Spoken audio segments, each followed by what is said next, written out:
Ladies and gentlemen, we are waiting for 2 more council people. We must have 4 council people in the chambers before we can commence the meeting.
So I've confirmed that two more council members are en route, and they should be here within 10 minutes.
One more, he's en route. Thank you for your patience. Apologize for that.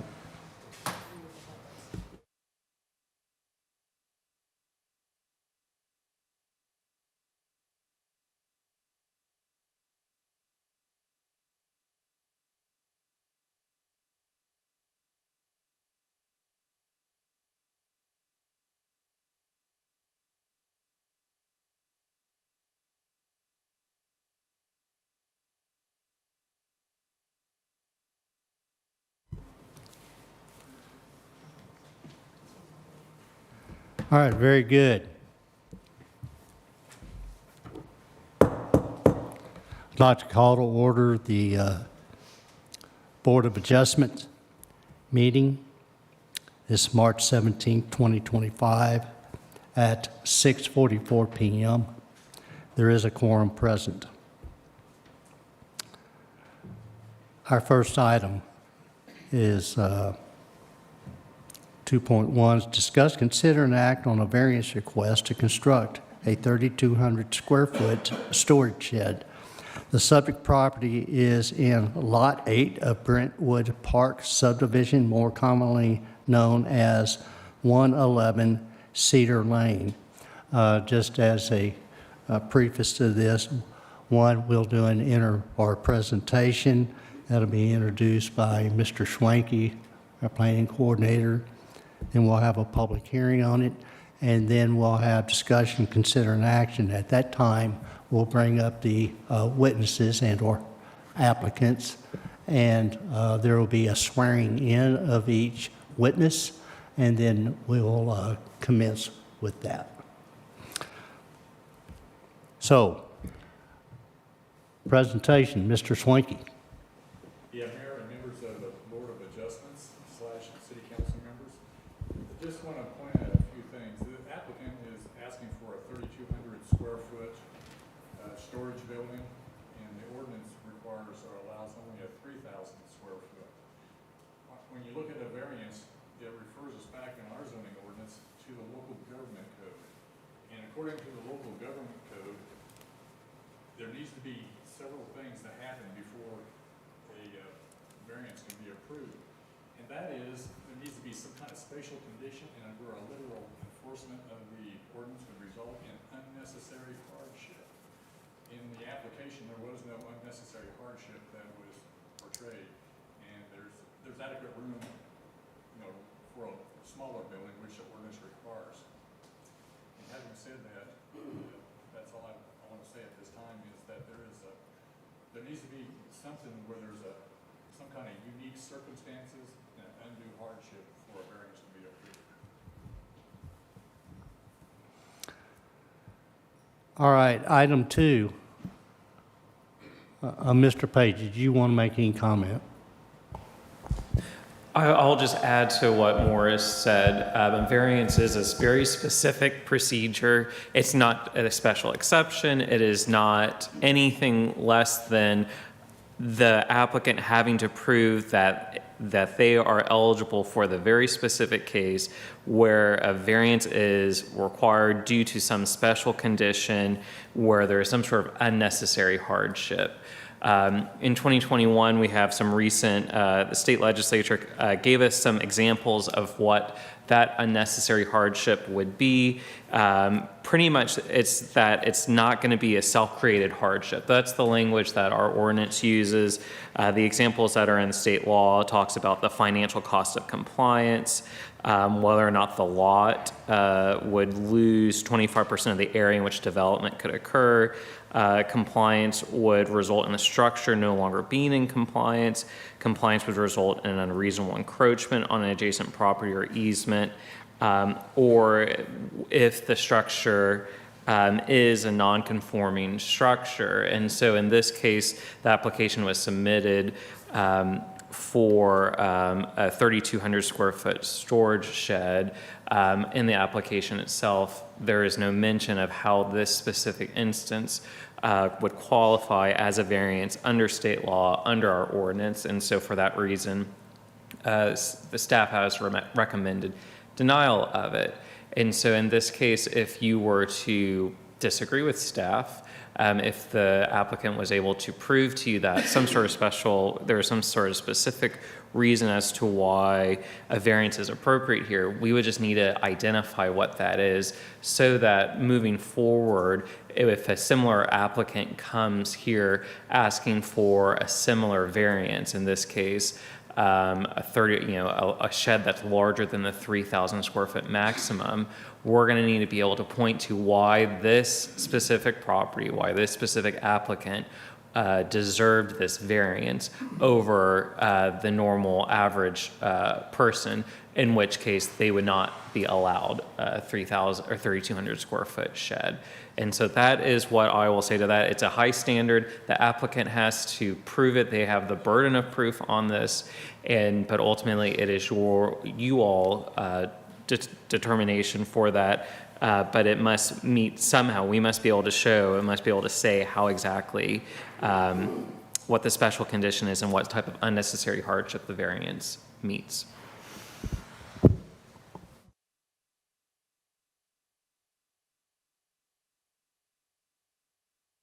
Excuse me. Council, do you have any questions of Mr. Schwanke or Mr. Page before we proceed? All right, then. We go to item 2 under this, public hearing. I now open the public hearing at 6:50 p.m. to anyone who would like to speak pro or con on any matter with regard to this application. Yes, sir. Please approach the podium, give your name and address.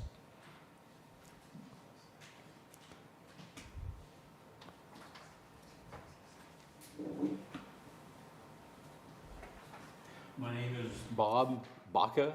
I live at 132 Schreiber. I believe we're talking about the 129 Schreiber Drive, that application for, No, sir, we're not. We're on 111 Cedar Lane. that's what I didn't understand. I apologize. Yes, sir. Is there anybody online? No, sir. All right, then. So there are no one wishing to speak to this. Would that be the applicants too, or are we later? You'll come up in the next item. I close the public hearing at, say that again? Okay. So if you would approach the podium, give your name and address, please. James, is that microphone on? All right, very good. Brian Carpenter, I live at 136 Berry Drive, and I received a notice, and I'm speaking to the one we're on now. I'm just wondering, what's going to be used, the use of it. I understand it's a storage shed. What are they going to store in it? Is it part of a home business? What is it, what kind of things is it going to cause? Do they have to speak to that when they come up here to talk about the building? Not to my knowledge. The applicant claimed it's a storage shed, and we take it to their word as that's what the use is. Used for.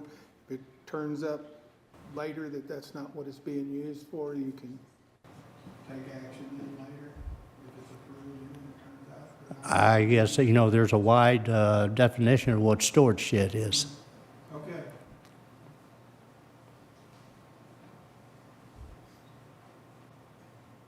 Is there any others who would like to speak to this topic? This is 111 Cedar Lane. None online? All right, then. Given there are no one wishing to speak, I close the public hearing at 6:53 p.m. Let's go to discuss, consider, and act.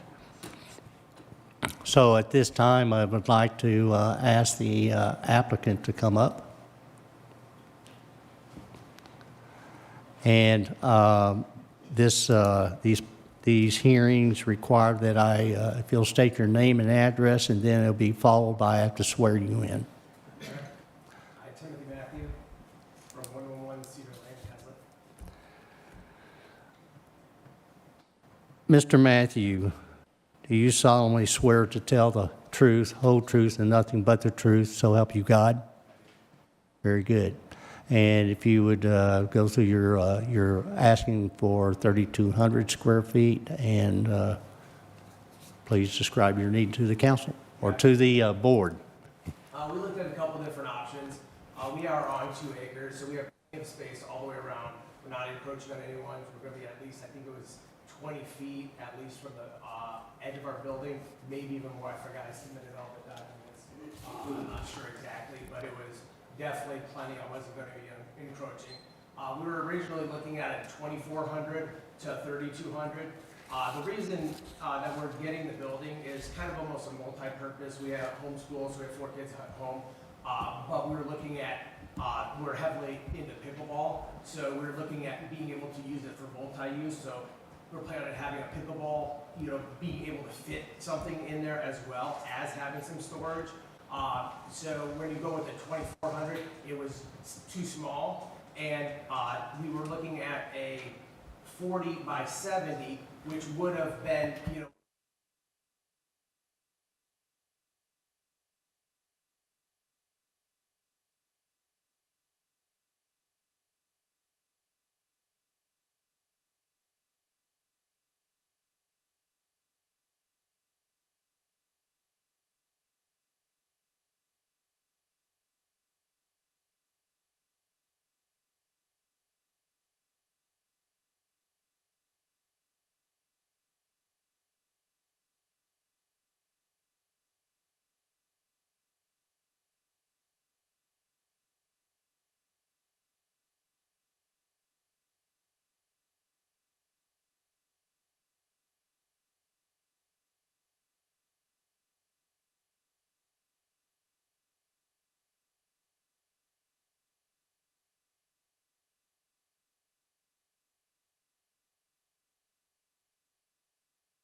Do you have any, what's the term, special circumstances, hardships? I mean, just that financial hardship of, being able to, to adjust down, would just financially, so that financial hardship, would make that impossible almost. So, I mean, we have also my wife's father just broke his hip. So, he's gonna be moving down with us also here in the next, I think, month. But once again, it's just to kind of have the storage and the building, and the hardship would just be the cost. I mean, we could, if it was smaller, it's just gonna cost so much extra that, it just makes it not doable. Understood. Council, do you have any questions of the applicant? I do. So you're saying that it would cost more to have or cost less to have a bigger building? Yes, it And costs less what's the because reason? it's like a standard size. So when you do like the 40 by 40, 40 by 60, 40 by 80, they're like kind of almost cookie cutter, that they're like pre-done a lot better or pre-done a lot cheaper. And when you go to a custom size, like, doing them by 70 or 75 to like max it out without going over, it costs more. Especially because I'm getting it from a wholesaler who doesn't even have those options. So then I'd have to go to like someone somewhere local who would have to custom cut and put it together. And that was, when I looked into that, it just didn't make sense financially. So a 40 by 70 is 2,800 square foot, right? Yes. So what's the next step up building in that? The next step up is going to be the 80, which is where we're at. So The 3,200 square foot is what you're saying? 3,200, which is the Okay. 40 by 80. There's no 40 by 75. And even the 40 by 70, the company that I ordered from didn't even have a 40 by 70. So Okay. it wasn't even, it goes from a 40 by 60 to 40 by 80. There's no option Okay. for a 40 by 70. So it's kind of a, what is that, 800 square feet extra? So it goes, kind of jumps there Gotcha. to be financially feasible. Now, the 2,400 would be a lot cheaper, but once again, that really wouldn't be enough room. That, we could store some stuff in there, but then if the kids wanted to play pickleball or do something in there, Yeah. we'd have to move everything outside Yeah. the shed, be able to plant and move everything back there. And we're trying to clear off mowers and stuff out of our yard, it just wouldn't be really feasible.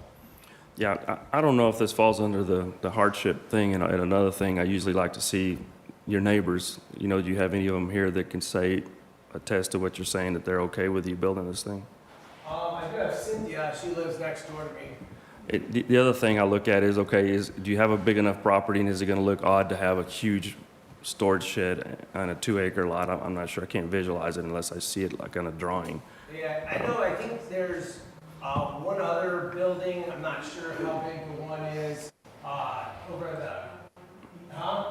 well, your bar is about 2,000 square foot. The other one right around the corner, I believe is either 3,000 to 5,000. But it was before the city code or the city started doing ordinances. So they have that. There's also the metal fabricating shop that's actually in the corner of our subdivision as well, which is a commercial business in our subdivision. So, it's kind of we're not in a HOA subdivision. We're kind of in more of a, I think there's 20 houses in our subdivision, so it's a smaller community. But most of us have buildings. I know there's another, building in there, or another, even next to the shop owner that lives just around the corner from us, just to the right of the 8-acre. So he has a business there that they do a lot of, I think repair, but then next door they have a bunch of buildings also. So in our subdivision, there's a lot of buildings. So it's one of those things that usually, when you move down, you kind of have the no HOA and have the acres. We had goats, we had chickens, so it's you have space and, a lot of them do have the buildings. Councilman, our board member, not here, excuse me, you're wearing a different hat in this meeting.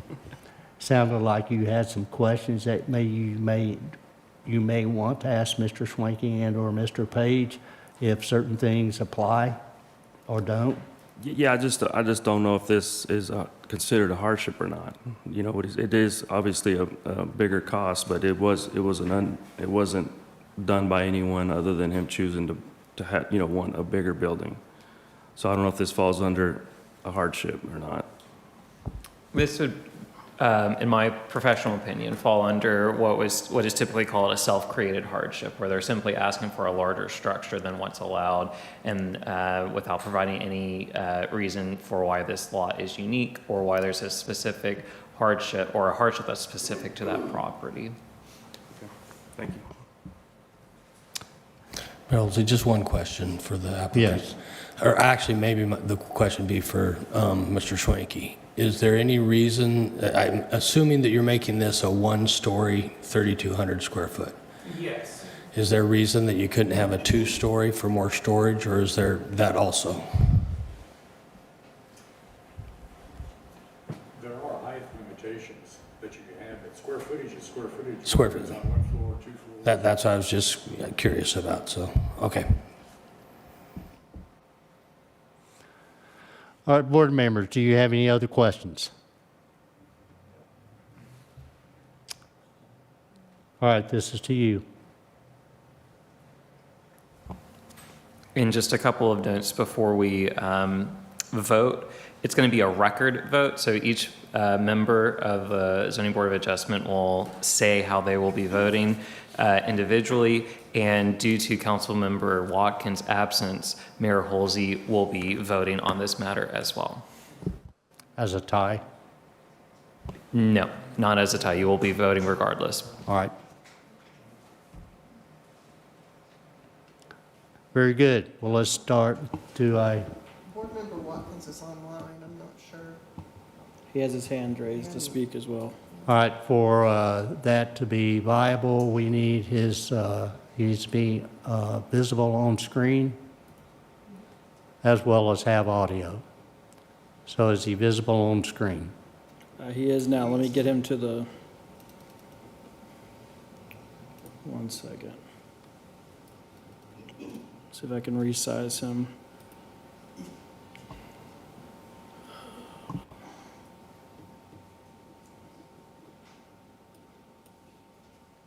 Mayor Halsey, so just to clarify, this is asking to go 200 square feet over, correct, the maximum size? And- Correct. And the argument is the prefab versus the custom building, the cost. Yes, Okay. you know, it's just, I couldn't find anywhere that was, you know, I mean, 50% more for less space is just, kind of doesn't make sense in my mind, and, you know, I was just hoping, and I don't know, I guess I was frustrated, especially once I could realize that the mayor could kind of just, without even having this hearing, could do 5% more, but once again, I take it up to 31, 50, which still isn't enough. So, I mean, I need that 3,200, unless I try and go in there with a hacksaw and just chop off 5 feet. And looking at the drawing, so your house faces south, is that correct? Yes. And this will be behind your house in the northwest corner? Yeah, just a little off center, so, you know. Not directly, but to the Yeah, left? just a little bit to the west, yes, because I have a fence, you know, I still have an 8-foot fence all the way around my property, and it kind of sectioned off, so it's kind of in the center of that section, but it's a little skewed because it kind of splits. There's like 8-foot metal fencing that kind of forces that to kind of be in the middle. Okay, thank you. Very good. Mr. Watkins, can you hear us? A little bit. I'll have to unmute him 1 second.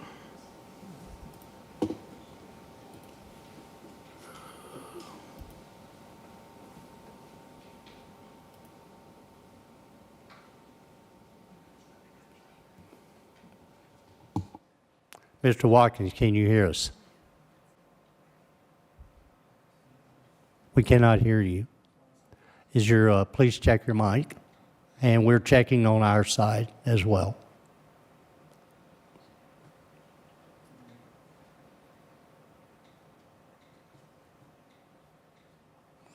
We're still not hearing anything.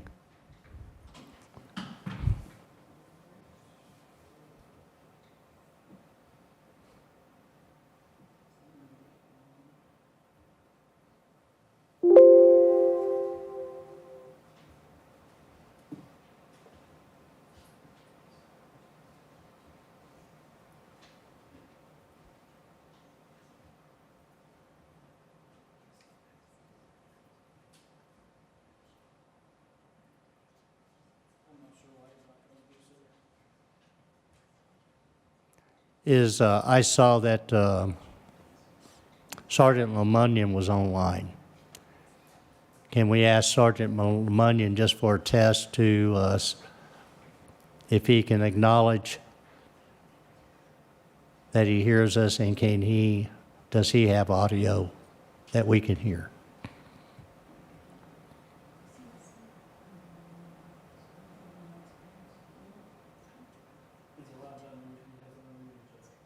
Say it again. Do we have anybody else online that we can do a test with?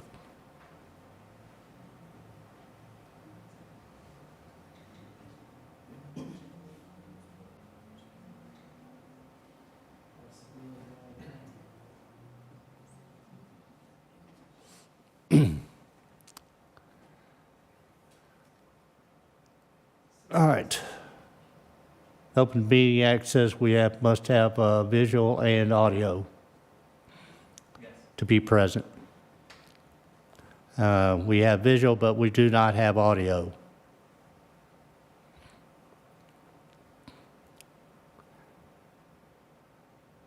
Have you exhausted your technical assessment? Yes, sir. I see no reason why I should not be coming here. All right, then, we'll proceed.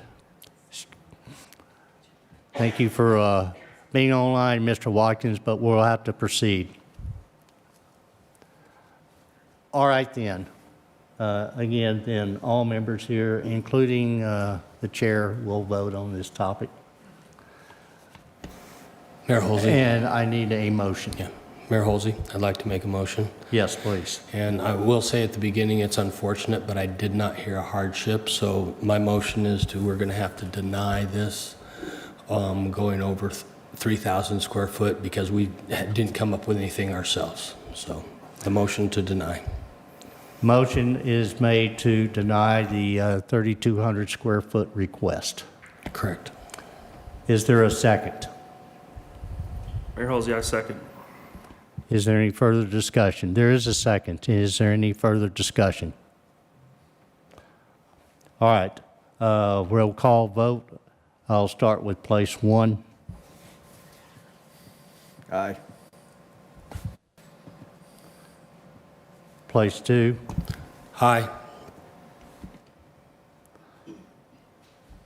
Place four. Aye. Place five. Nay.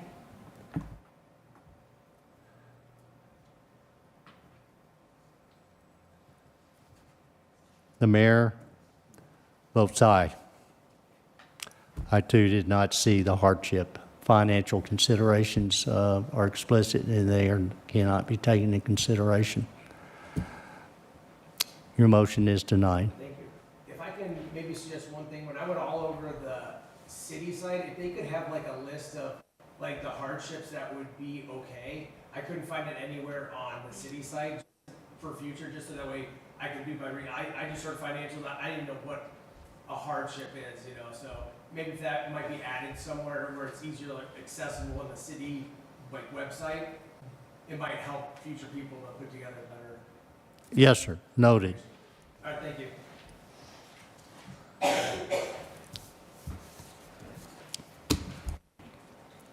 All right, our next item, discuss, consider, and act on a variance request to build a 750 square foot detached accessory dwelling unit behind the home. The home is located at Block 4, Lot 10, in the Haslett Park subdivision of Haslett, Texas, more commonly known as 129 Schreiber Drive, Haslett, Texas, 76052. We'll have the same process. Mr. Schwenke. Yeah, Mayor Posey and members of the Board of Adjustments, this is quite similar to the previous case, except they're requesting a 750 square foot structure, and maximum allowed living quarters is 500 square feet, so they're asking for 250 square feet more. And there is no unnecessary hardship that we are aware of, and none was put on the application. And so a literal enforcement of the ordinance is something that is not really in effect here. All right, then. Mr. Page, any? The same analysis from the previous request applies here too. This is a pretty simple request for a larger space than what's allowed by our zoning ordinance. The applicant, again, has the burden of proof to show that there's some sort of hardship that is specific to this property to prove as to why this variance should be granted. All right, then. With that, we'll go to the public hearing. 7:12 p.m. I open the public hearing. Is there anyone who would like to speak to this application for variance 129 Schreiber? Yes, sir. Any of those who wishing to speak, if you approach the podium and state your name and address.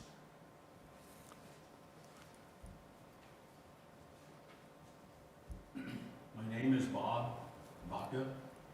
I live at 132 Schreiber Drive. I have maybe questions more than I have statements, but I understand this is a dwelling, and to me a dwelling is for residence use, for living in, and that's really one of my questions.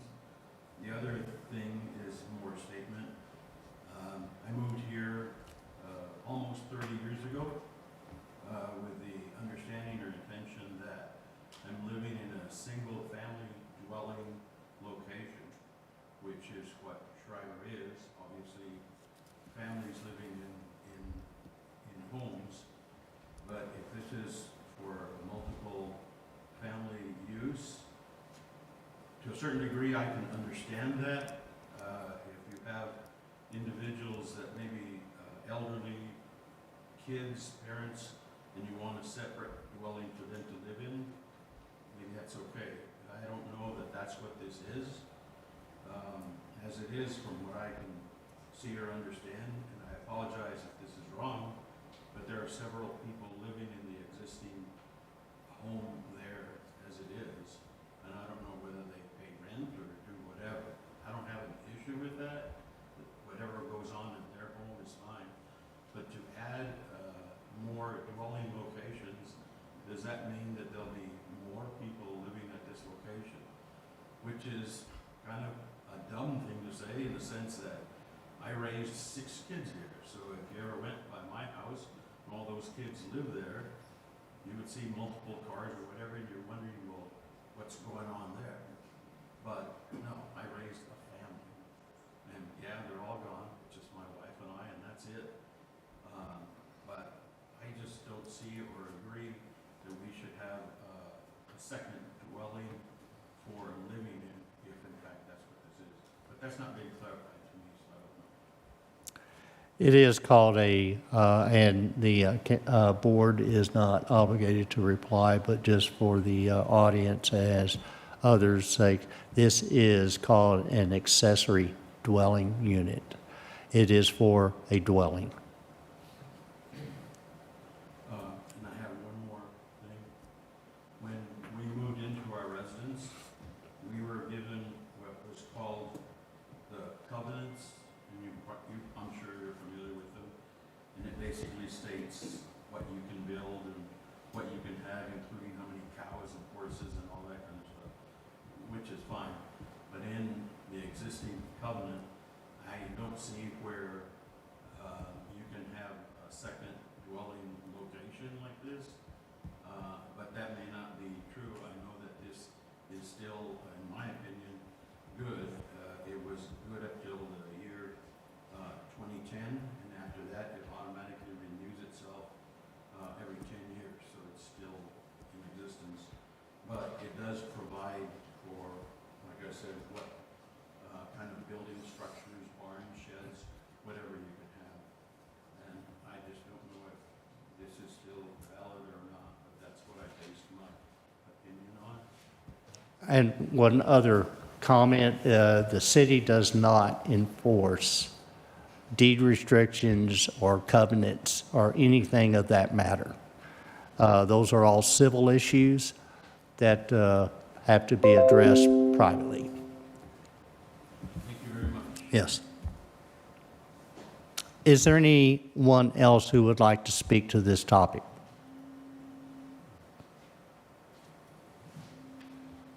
Is anybody online?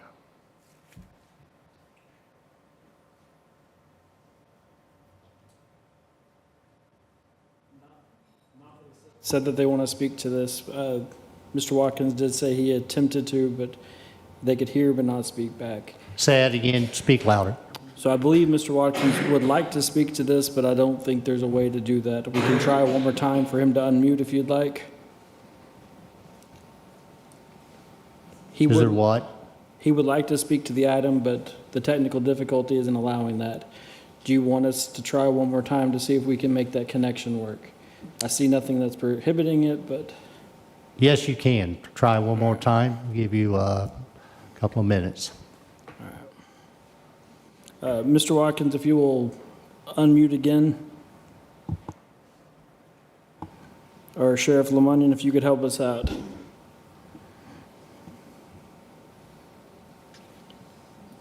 Can you hear me now?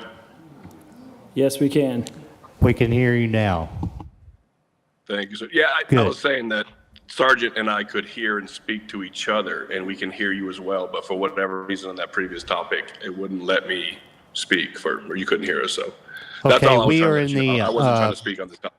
Board Member Watkins, we are in a public hearing right now. And discussion, that'll come to discussion. So that'll be your time. The next item of this sub-item, discuss, consider, and act. Is there anyone within the public online that would like to speak to this issue? No, sir, there is not. Is anyone in the audience? Yes, ma'am. Are you the applicant? Okay, your time is coming up. Thank you. Is there anybody else?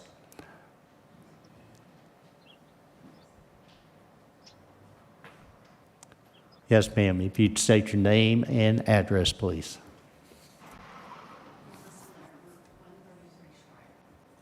I just want to follow what Mr. Marcus said. You know, we're not for sure, and if it's a dwelling, how many more people are going to be there? You know, I'm just a little concerned too about that. So I just want to follow up what he said also, okay? Thank you. Thank you. Anyone else? All right, there is nobody online, nor is there anyone in the chambers wishing to speak. I close this public hearing at 7:20 p.m. Sub-item 3, discuss, consider, and act. I may have the applicant come.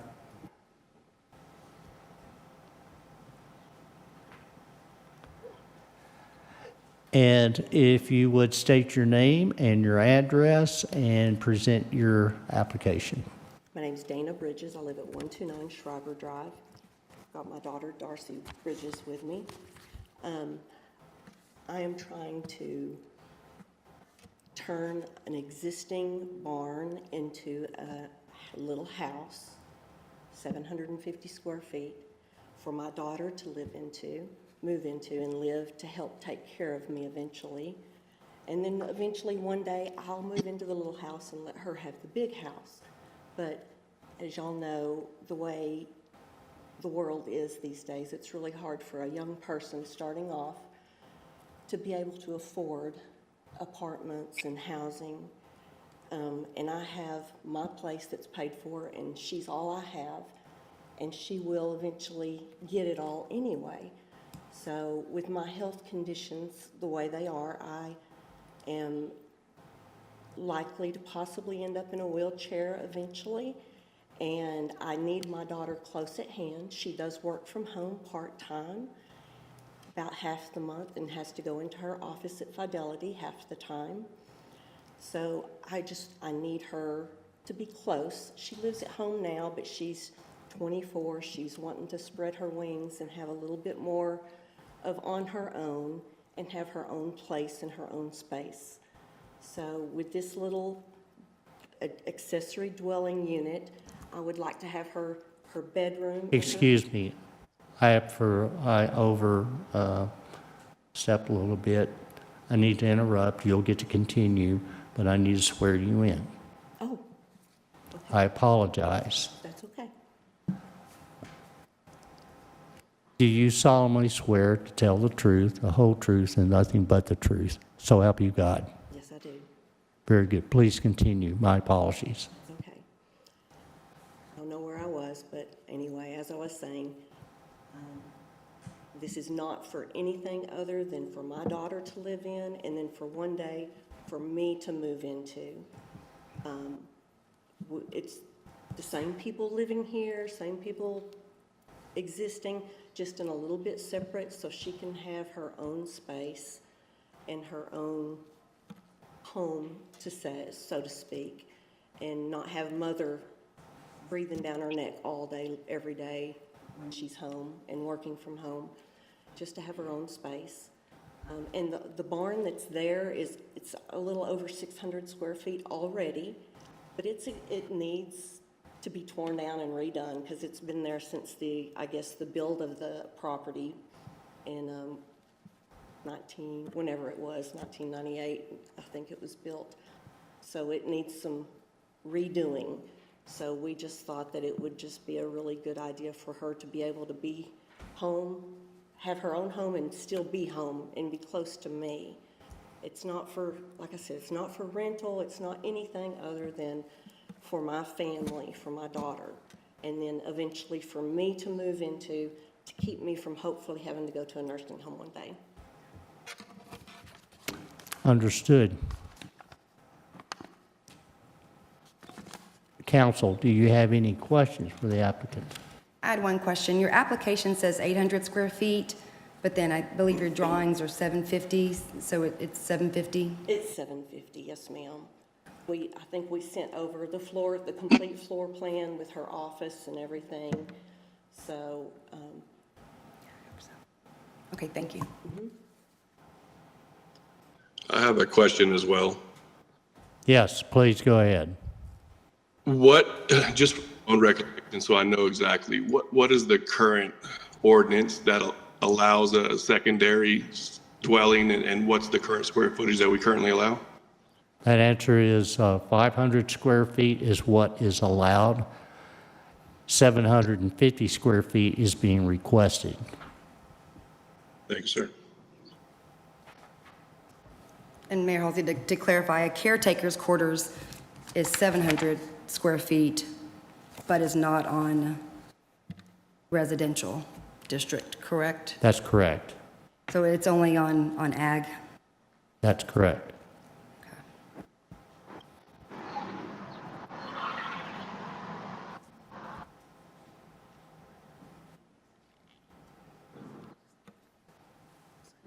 Board members, do you have any other questions of the applicant?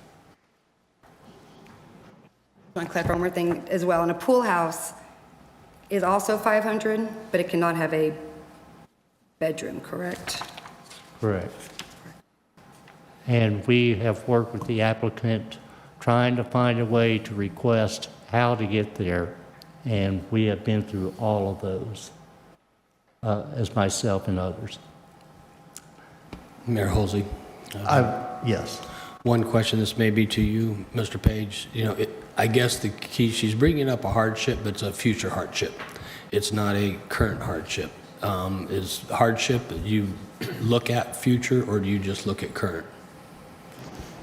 So the hardship is not necessarily the owner, it would be the hardship as to the property itself, because a variance is going to run with the land, meaning that a variance granted today to allow a larger structure than what's allowed by right is something that would be permanent, and that would be something that future property owners could use and utilize regardless of who the owner is. And so with the variances, the hardship is not necessarily from the owner, but so much so that what the property itself is causing the hardship, not a medical hardship or other things like that.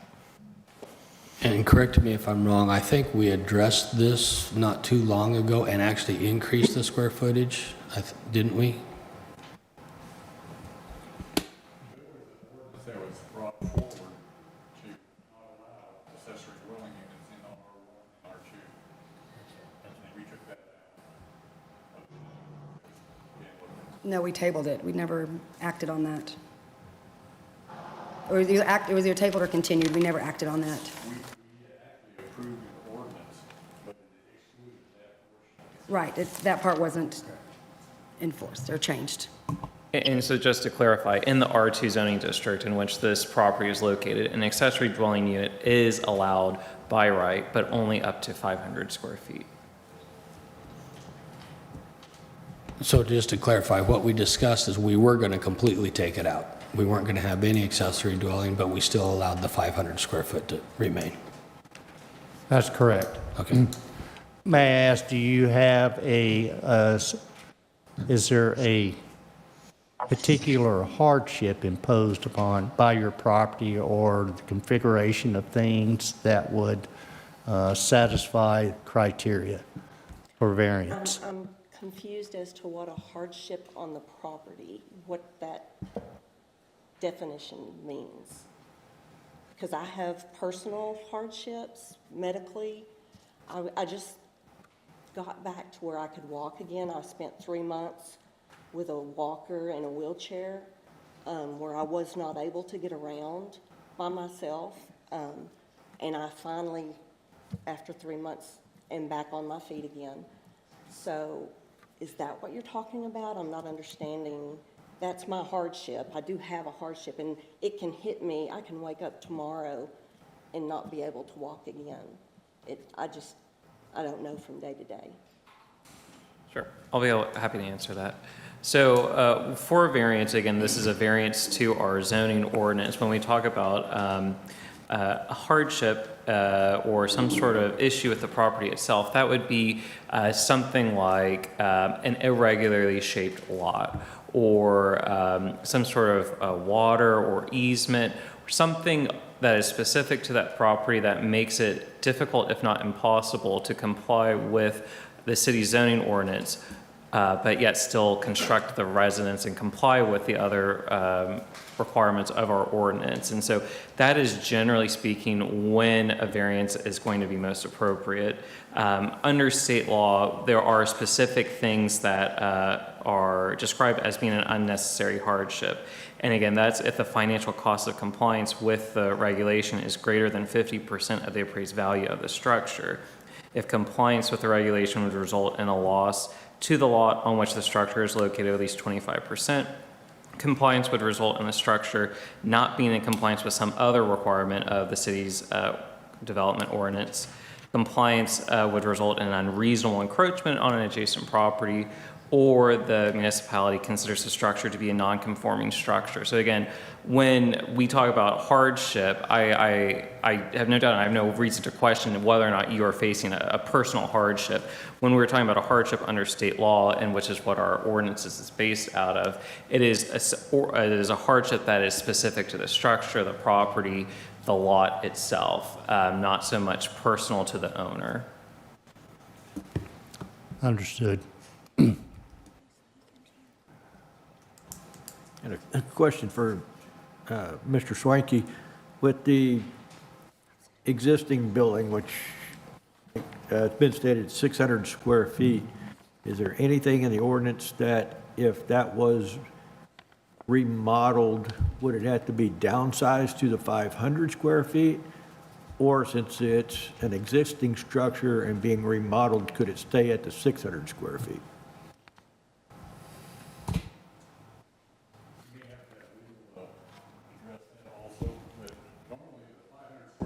What you would want to see there. I'm able to address that. So, and we traveled that road as well, is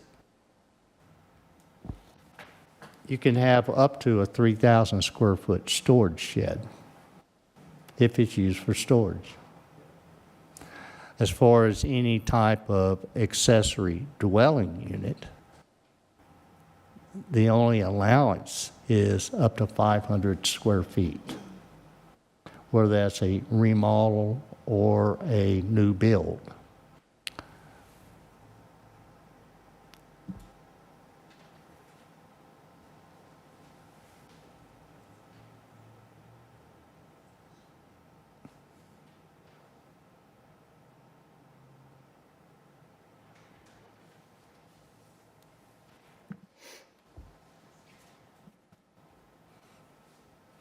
All right, board members, any other questions that you may have of the applicant or Mr. Schwenke or Mr. Page?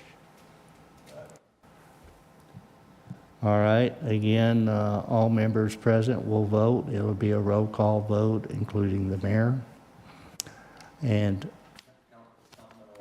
oh. He still is online, but his camera's off. 1 second.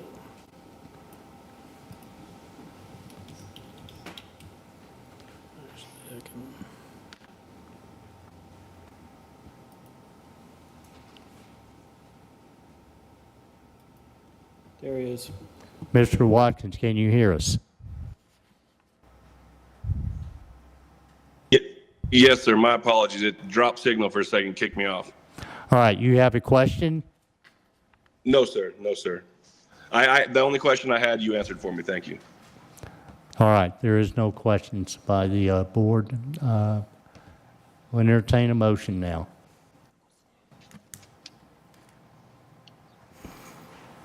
Mayor Holsey, Yes. I'd like to make a motion.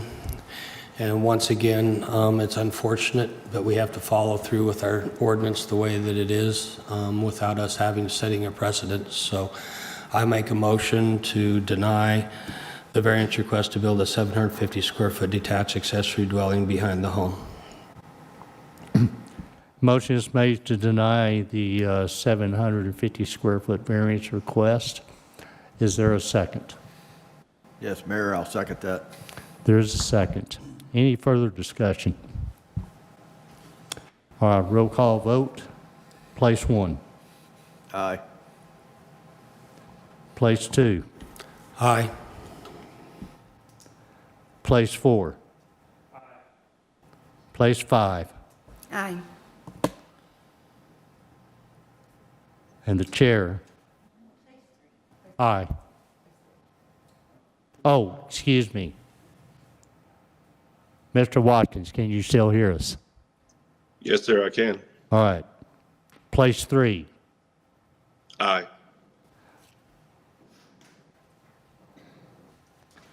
All right, the motion passes. Your variance request is denied.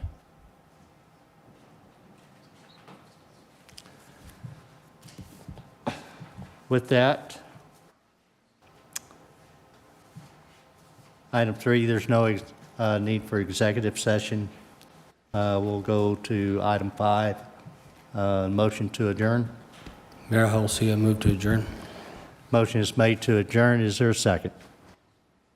Mayor Halsey, I second. There's a second. All in favor? Aye. It's unanimous.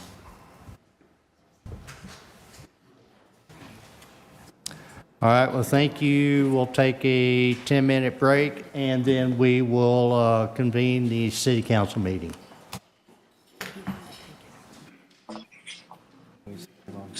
The meeting is closed at 7:35 p.m.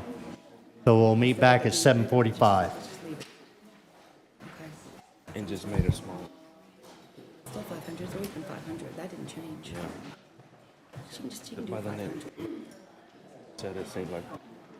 Neighbors haven't spoke against it. Well, dang it, I missed it. All she has to do is, she doesn't make it smaller, right? We find it again. All right, she can make it.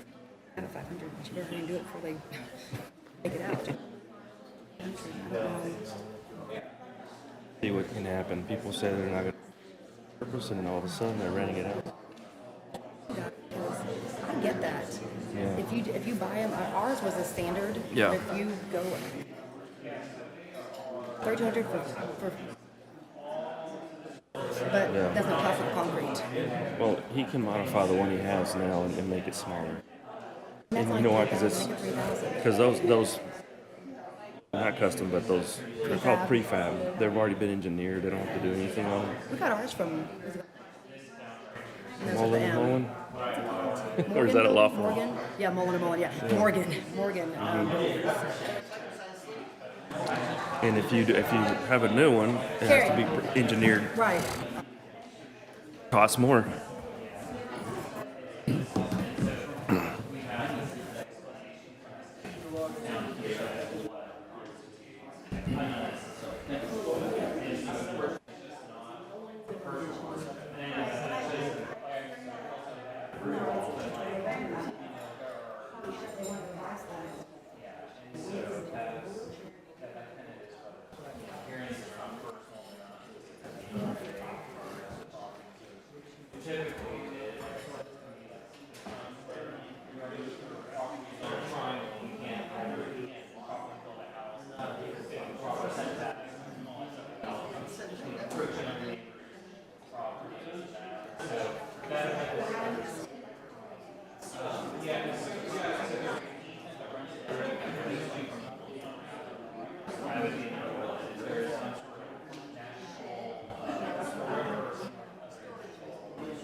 Because we probably should make our accessory buildings 3,200, because, Yeah, and I'm like, I didn't think about that. yeah. 3,000's I pretty didn't, big. when we did this, I How don't, big is ours? Go ahead. yeah, you're right, it should be I never thought something about where, that. You know? where the people don't have to get a engineered building.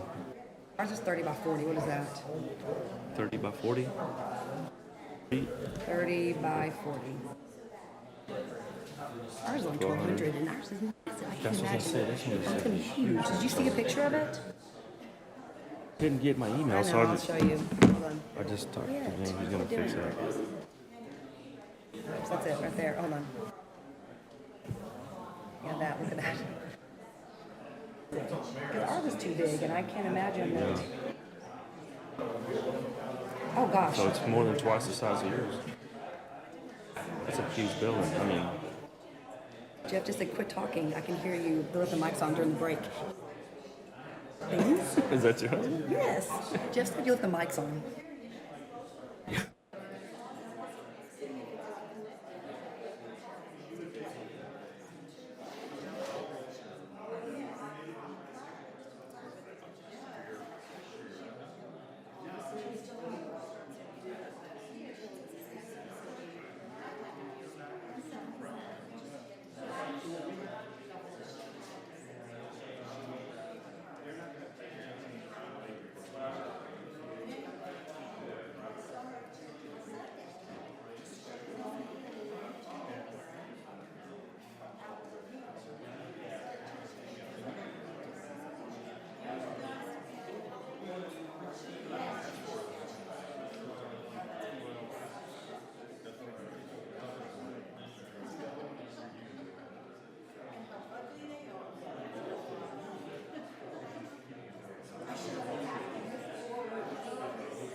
Good evening, ladies and gentlemen, council.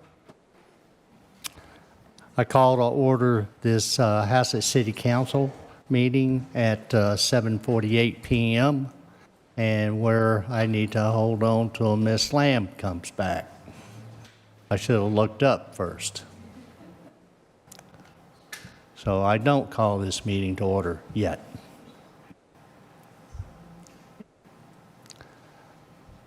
Mr. Watkins, can you see and hear us? Yes, sir. Very good.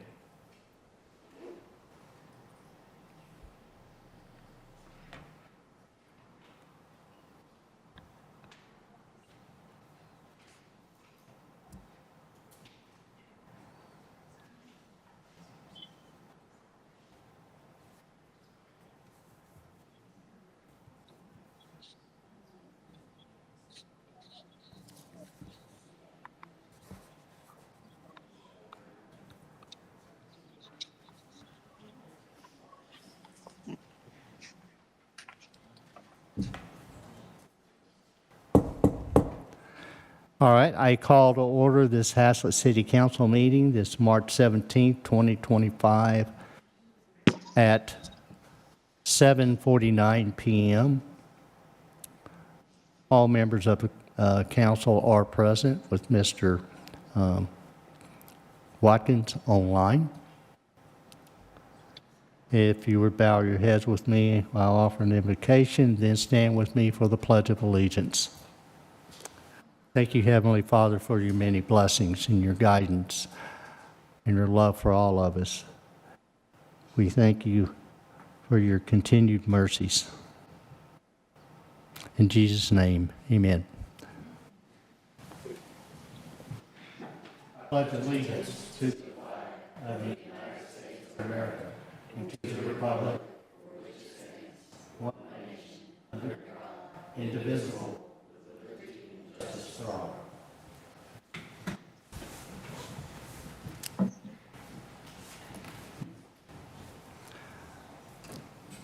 Item 3, items of community interest. Is there anyone who would like to speak to council on any matter? Is there anybody online? No, sir. Item 7F. Very good. Thank you. 3A, City of Haslett general election will be held May 3rd, 2025, from 7 a.m. to 7 p.m. for the purpose of electing the office of mayor, council member place 2, council member place 4. Early voting period for the May 3rd general election will be from Tuesday, April 22nd, 2025 to Tuesday, April 29th, 2025. As the election approaches, specific polling places will be published in accordance with state law. An annual Easter egg hunt will be held April the 12th, 2025 at 4 p.m. at the community park. It's a great event.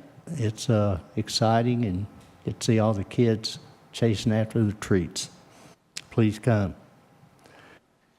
City Hall will be closed April 18th, 2025 in observance of Good Friday. Let's go to item 4, administrative reports.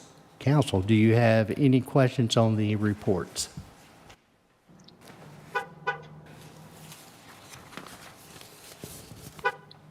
There are none. If we'll go to item 5, Keller Haslett Road Extension. This is updates on active items, projects, and event recaps. The Keller Haslett Road is well underway. They've got their bases down. They'll start, if not started already, laying asphalt. There are, we have discovered within Thursday or Friday of last week that there is a possible, or there is an issue with delivering guardrails. Seems that TxDOT has a huge order in place, and ours will follow up. But that could skew the opening by 3 weeks. We have an alternative that we will be pursuing, but we'll update you as soon as we know. And actually, we'll send out a council communication on that. Community park projects. We reported last time that the tennis court project that is up and running, security system, all aspects of that project are finished and operational. HVAC has been installed in the restrooms. Probably that was the motivation for that, was for freeze protection, but it also gets a benefit during the summer for ventilation. I'll let Mr. Anderson comment on the drainage improvements throughout that park and that status. Thank you, Mayor, Council. Community Park project status for you.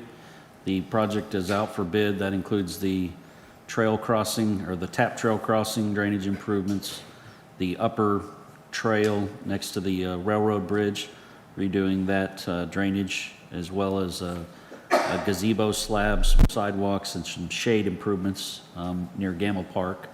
We expect bids back on April 8th. I can't forget that because it's my wife's birthday.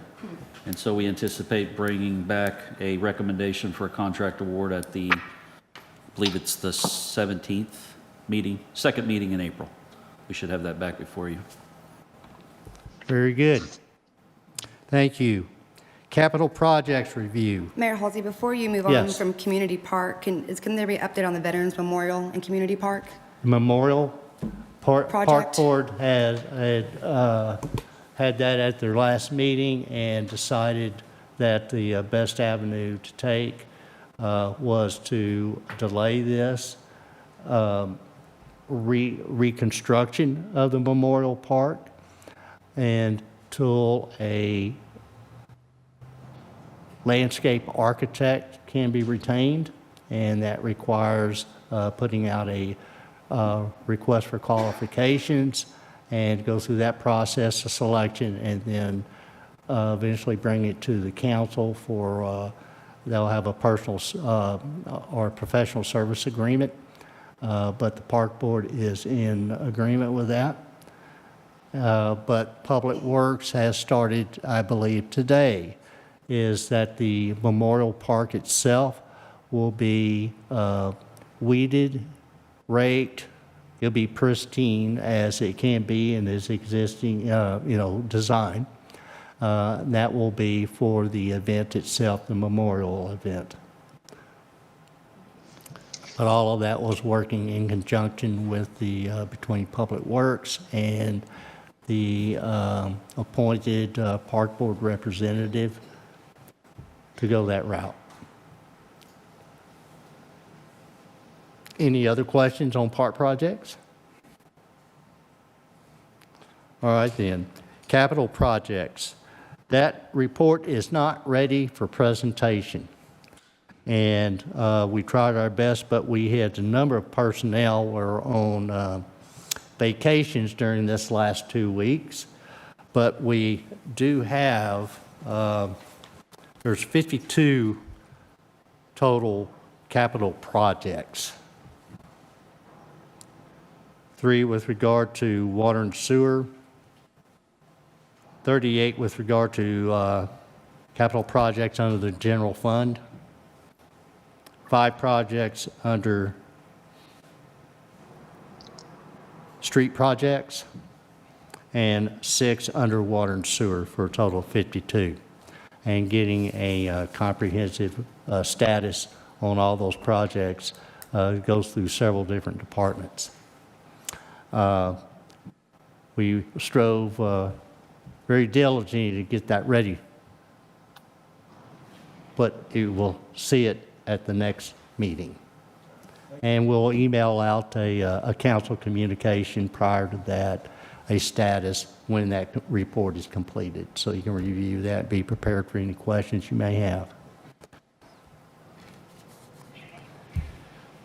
If we go to item 6, consent agenda, we have the March 3rd, 2025 regular city council meeting minutes.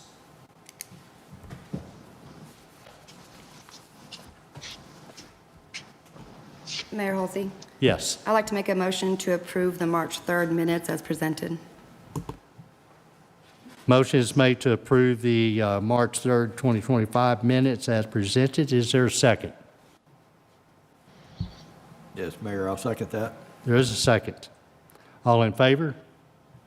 Aye. Mr. Watkins? Aye. It's unanimous. Thank you, council. Item 7, public hearings, ordinances, resolutions, and action items. 7A is discuss, consider, and act regarding the approval of the final plat for lots 1 and 2, Block A, at the Klein Shed addition. Mr. Schwanke. Mayor and members of the council, this is a plat that's a little less than 10 acres, and there's 2 lots. And the purpose of it is to break off a portion of, as you can see, the little outline of the lot in the northwest corner. There, to break off a little bit more and add it to that lot. And also during the process, we had them put on the floodplain as an easement, foot off the property, and also provide an access to that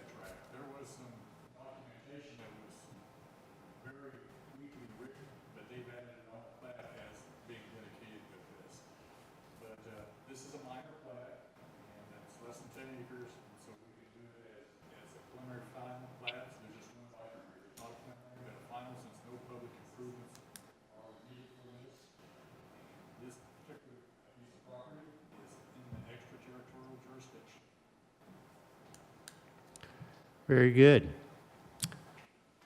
All right, council, it's to you. Do you have any questions, Mr. Schwanke, or? Now, being in the ETJ, there are no city services that service that particular lot, is there? Water, sewer? That's correct. Thank you.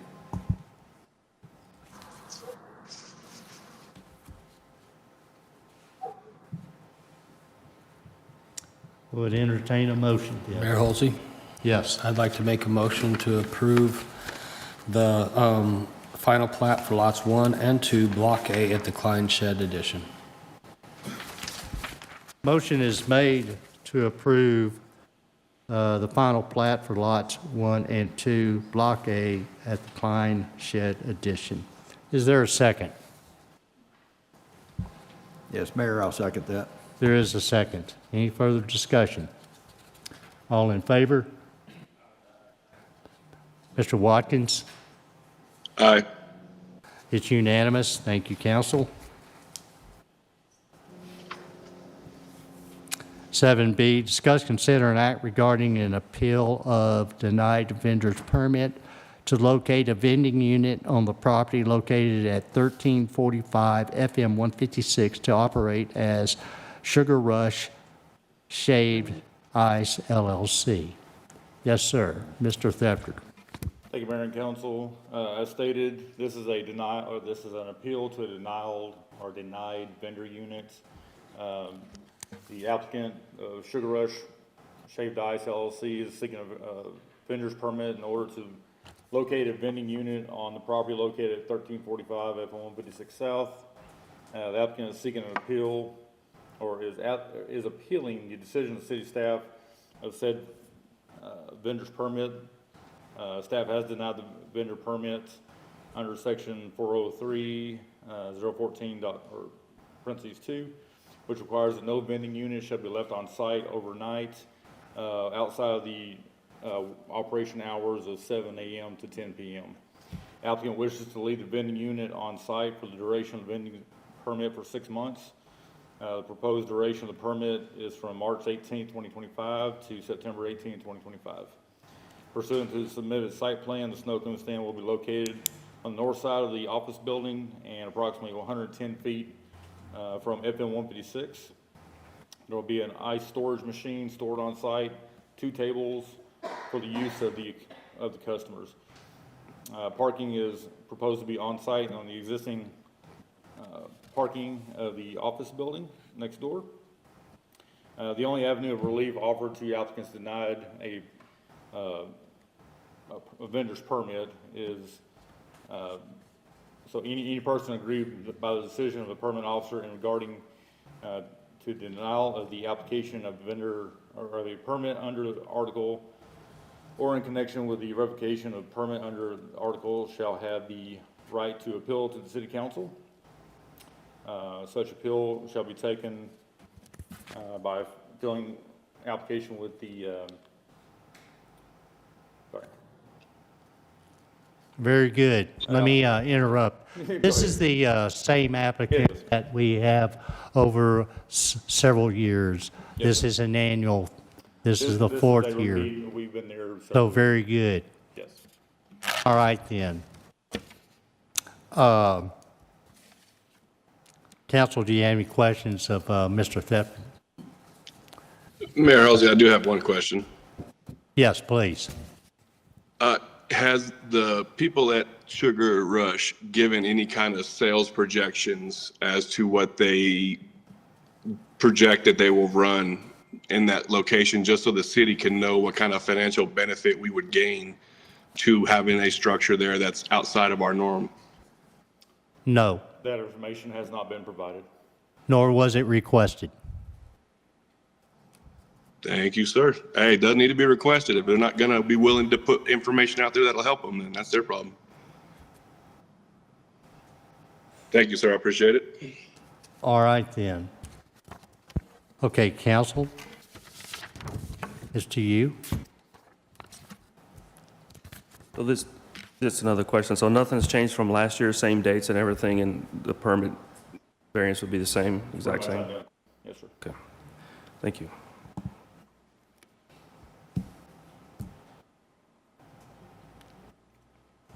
So Mayor Halsey, I would, see if I, so regarding an appeal, so I am granting the appeal of the denied vendor's permit. Am I saying that correctly?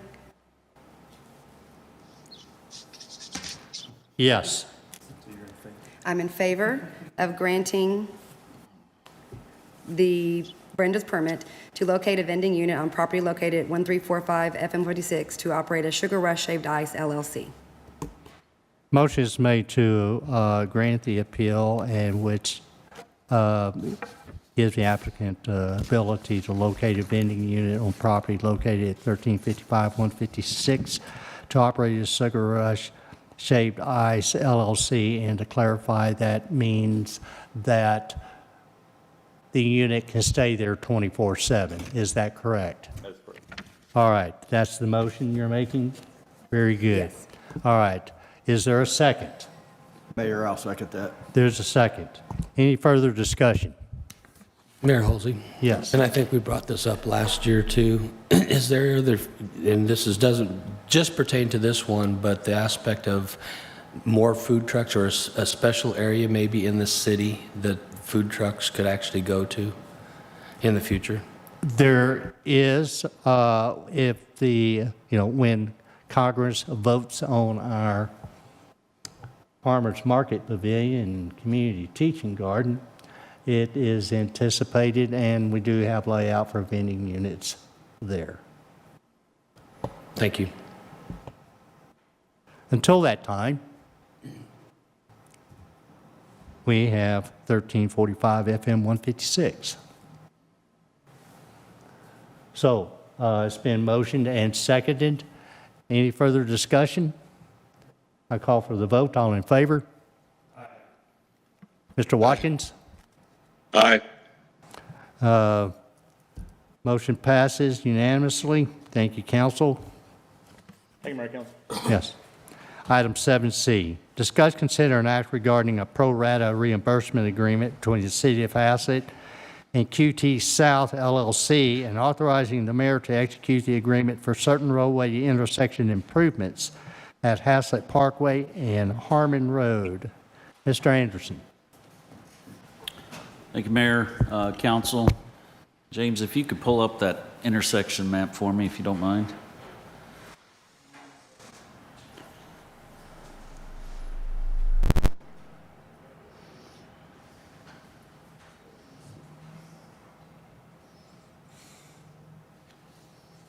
Thank you, sir.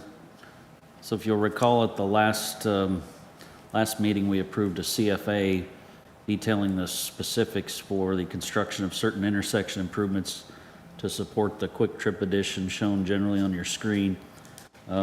Those improvements included 2 turn lanes as well as half of Harmon Road and 4-way signals at the intersection. The intersection improvements are estimated at this time to be in excess of $1 million, and Quick Trip's asked that we consider putting a pro rata in place to distribute those costs to what we've determined to be benefited properties in the vicinity of the intersection. If you go to that next slide, please. Maybe the one below it. Next one. Maybe one, the benefited tracks exhibit.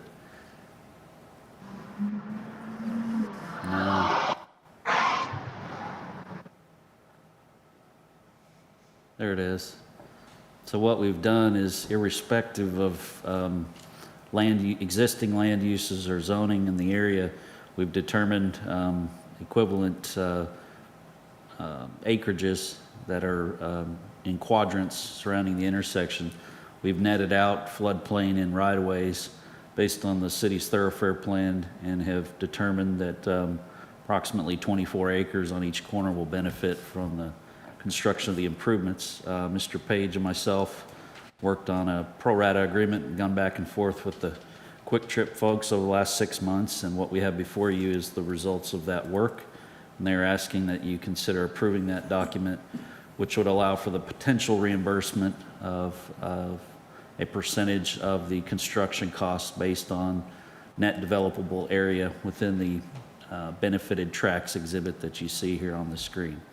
So this is basically similar to other pro rata agreements that the city has in place for water and sewer extensions. This one was just put together for this set of intersection improvements. I just want to reiterate QT Southwest, or not Southwest, but QT South LLC has been a very good working partner for this project and saw the need for the full intersection improvement with the onset of their facility going in, and has agreed to front the cost of the full intersection development. And this agreement, as the other corners develop, a fee will be collected and reimbursed back to QT over time. Mayor Holsey? Yes. Looking at the map here, I guess my question is all these are still part of the ETJ, those other three corners? Because I guess I'm curious that right below, just south of where that one on the south was, is the 100 acres that requested to be moved out of the ETJ, correct? That's not inclusive of that corner. Yeah, that's what I was trying to. It is, all of this is within the city limits. Yeah. Is it? Okay, because Yes. I'd say, that's why I was asking if it was ETJ still, or if they could actually still use the Senate bill to opt out. Well, a portion of the benefited tracts that you see is in the ETJ. However, being in the ETJ requires those properties to plat and come into conformance with the city's subdivision ordinance. And so it would be through that mechanism that the potential reimbursement would be collected. Properties may choose to pull out of the ETJ, you know, that's still viable, but this is the best we could come up with given, and we've been working on this, I don't know if it's been 6 months or 8 months or longer, but this started before that bill was in place, I'll put it that way. Yes, sir. But if they were to remove themselves from the ETJ, they would no longer be subject to our subdivision ordinance, meaning that we would have no means or mechanism to collect any funds from them as a part of this agreement. Nor any obligation to. Nor would we have any obligation. So the agreement specifically removes any sort of obligation for the city to pay back any funds. So there's no obligation that 100% of the funds will be collected from these properties, or that that the QT will see anything. It's just, it gives us the right to go out and request these funds pursuant to our subdivision ordinance, which does call for neighboring properties to pay for improvements that they are benefiting from. And so that is what we point to in our subdivision ordinance. That is what we will be, this agreement will specifically authorize a certain dollar amount once we have the final construction costs in hand to be collected from each of these properties once development occurs. And so likewise, if development never occurs on these properties, then QT won't receive funds from those properties either. And QT understands that, and they are in agreement with it. Mike, and pardon me if you said this during your speech, did you have an estimated cost of what this is going to be? Yes, sir. It's, at the moment, it's just over $1 million. I had an email saying that they were trying to get hard numbers this week. Okay. So if I understood the conversation around this, the city itself is really not liable for any repayment on this. Repayment will come from funds generated from businesses on these particular corners as they're developed. That's correct. Okay, thank you. Yes, QT has taken on all the risk on this. The city, again, has no risk in this. It is simply our only, we just have, our job is to ask the properties for the funds, but we have no obligation to pay QT for funds that we don't collect or that for the properties refuse to give to us. Instead, this is just a means for us to collect those funds for QT. Okay. So there's really no, it's kind of an open-ended repayment plan, basically. I mean, don't know. Well, if it's not gonna get repaid. open-ended, I mean, it's very specific as these properties developed, and specifically properties inclusive of the corners. And correct me if I'm wrong, Mr. Anderson, Mr. Page, then as they go under development, they would be levied their portion of that pro rata to help pay for that $1 million investment that QT is making. And it's just for the first 10 years. And so after 10 years, this agreement will terminate. So again, if these properties remain undeveloped for 10 years, then QT may not receive any funds. Okay, that's what, I just want to make sure there's no, recourse with QT to say, okay, we reached, a 10-year, 15-year plan. Okay, now, city, you're on the hook to repay us. That's all. I just want to make sure there's no recourse on their side that obligates city funds. And we were very clear that the city has no obligations under this, that QT is the one that is paying for it, and we will request the reimbursement from the benefited tracts, but that there is, they have the risk that potentially they've received no reimbursement, but again, their goal is to receive as much reimbursement as possible. Okay, very good. Thank you. So I just wanted to point out that the intersection improvements were tied to the zoning approval in their site plan. And so they were, you all granted them the zoning change in exchange for them doing the intersection improvements. Because if we were to wait and try to get these done as things develop, we don't know when that intersection would fully develop at all corners. And the mayor was very adamant that we keep that intersection moving freely, especially with the development of the convenience store at the corner with trucks. And so they have been really good partners, and we were very happy that they agreed as part of the zoning to move forward with the intersection improvements and felt that their request was appropriate. Yes, sir. Mayor Holsey, one last question based upon that too, and I guess just pull in a little bit more at it, either you, Mr. Anderson, or Mr. Page. If, I'm just going to give a hypothetical, I think I heard what you guys said is every single one of these corners is going to have a cost associated, and that will be identified. So I guess my question would be is if track number 4 did decide to pull out, you're not going to share that cost or, rechange that to go share against the other 2 tracks. Each one's going to be identified as a cost right now. Yes, sir. The calculation is set up such that we'll take the total cost of the project upon completion and acceptance. Then we'll divvy that up amongst the properties that exist on this exhibit, calculate a per acre cost. And then there's no provision in this current agreement that would allow for the reallocation of cost. Yes, sir. That provision is not in there. So that is set by this document that you see. It does not change. And Mr. Anderson, you had mentioned previously over $750,000 investment in the intersection, but now you're saying that number's going up, and we really won't know until it's Yes, ma'am. finalized? Okay. Yes, ma'am. Like I said, I got an email from them today saying that they're trying to get hard numbers and are ready to go. And that's why we've structured this agreement so that at the end, upon completion, once all the costs are tallied, then the project or the agreement gets executed by the mayor, pending your approval this evening. Perfect. The other thing I had written down, and I don't know what, move electrical, transform electrical box, Tri-County, was that something, that the one that we've talked about that's on Haslett Parkway? Are they going to move that? That's a different project. I have it written down as QT was going to look into that with Tri-County and have it moved. Tri-County?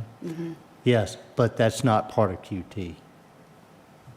They're not the ones that were going to check on that? No. That's it was us. Tri-County.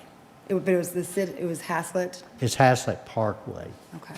That's that's at Harmon Road, and it's the same intersection. Right, But maybe that's that's not why. associated with QT. Okay. Because I thought, were they using Kimberly Horn with the, That's correct. That designs. is purely a Haslett Parkway project topic, right? not a QT topic. Okay. Okay, thank you.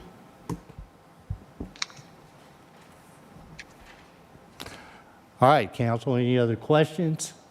If not, I would entertain a motion, please.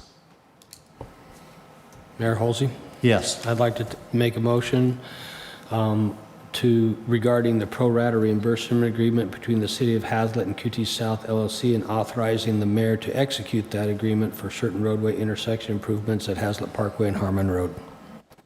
The motion is made to approve the pro rata reimbursement agreement between the City of Haslett and QT South LLC and authorize the mayor to execute the agreement for the roadway intersection improvements at Haslett Parkway and Harmon Road. Is there a second? Yes, Mayor, I'll second that. There is a second. Any further discussion? All in favor? Mr. Watkins? Aye. 5-0, it passes unanimously. Thank you, council. 7D, discuss, consider, and act regarding the approval of a public water easement for the Haslett Crossing addition. Mr. Anderson.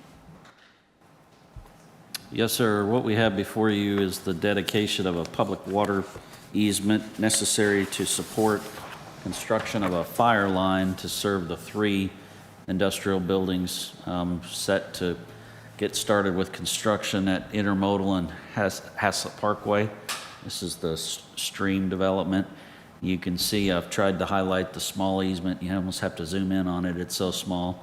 It's 5 by 10, and it's necessary to cover the public portion of the water line that's going to be extended onto the property to provide fire protection service for the 3 buildings. So beyond that point, it'll be privately maintained by the development. However, because we're off-site, outside of the platted boundaries that you see in dark black, Mr. Pettigo, the original owner of the property, has dedicated that easement to facilitate construction of a necessary fire line. So this is just a cleanup item, an off-site easement that was granted after the plat was approved, which I believe was back in the summer of '21, if I remember correctly.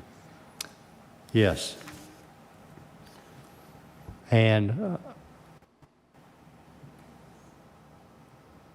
all right then, council, do you have any questions for Mr. Anderson?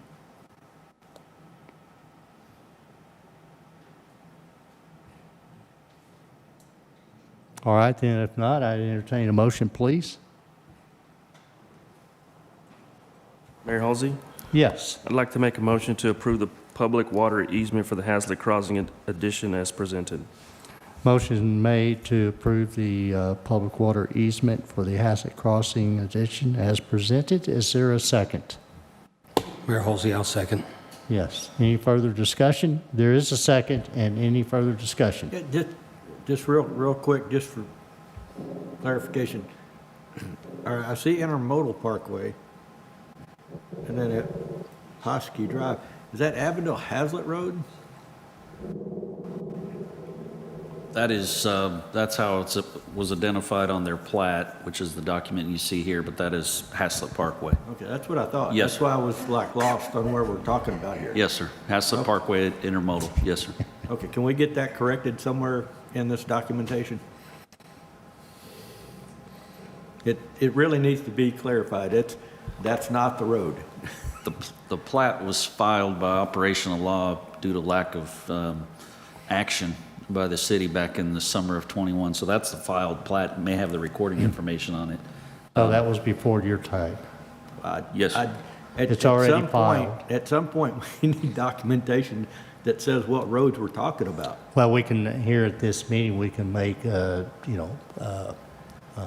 comment that this I don't have a is- problem with this whole thing, but I'd say Right. for documentation purposes, it should reference the proper roadways. Understood. This is already a filed document with the county? That's correct. You're looking at the filed version of the plat.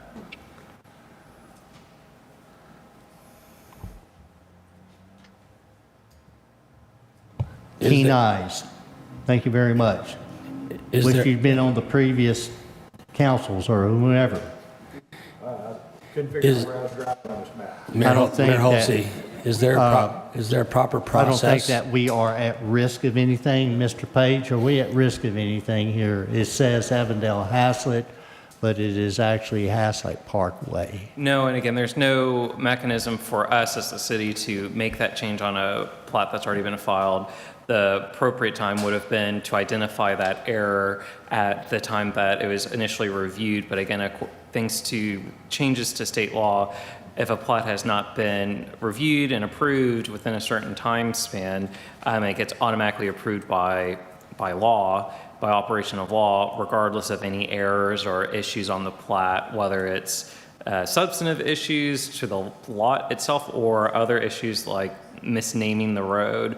And so once it's submitted and filed, the only party that can make any changes to a plat would be the property owner themselves, and that would require them to submit an entirely new plat and subject themselves to the city's subdivision ordinance and plat approval process all over again. But we can make a handwritten note to our own file. that Internally, This yeah. is Haslett Parkway. Very good. Thank you. All right, it's been motioned and seconded on this item. Is there any other discussion? If not, I call for the vote. All in favor?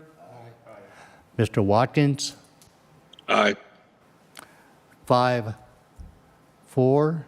That motion is unanimous and it passes. Thank you, council. 7E, discuss, consider, and act to award and authorize the mayor to execute a contract for an enterprise resource planning accounting software with Cassell LLC. Ms. Lamb. Good evening, Mayor and Council. Tonight before you, you've got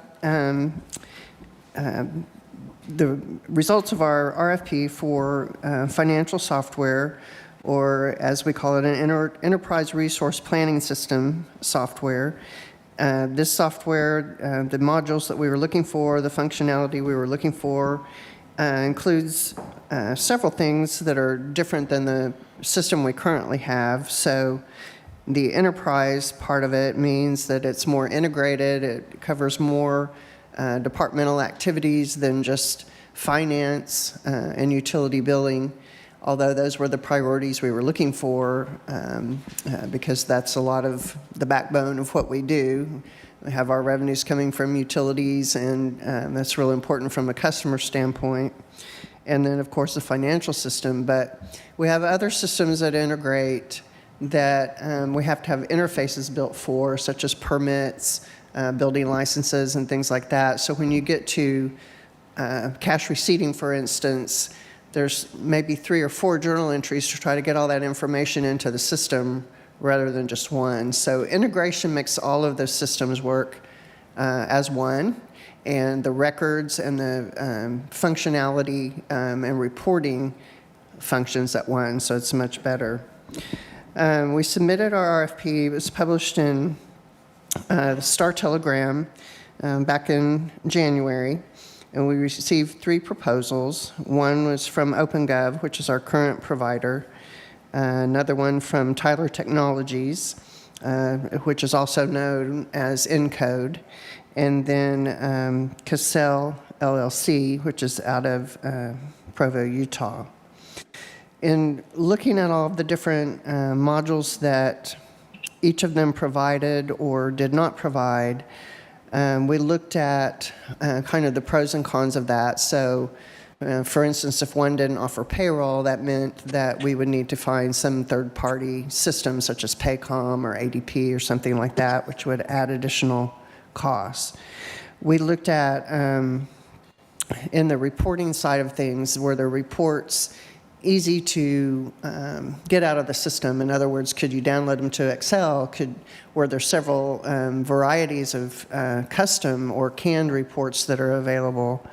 Did they report into any kind of record-keeping software? Could you attach minutes to, say, a journal entry for a budget revision? Or could you add any kind of other documents that would support anything in the financial or the utility billing systems?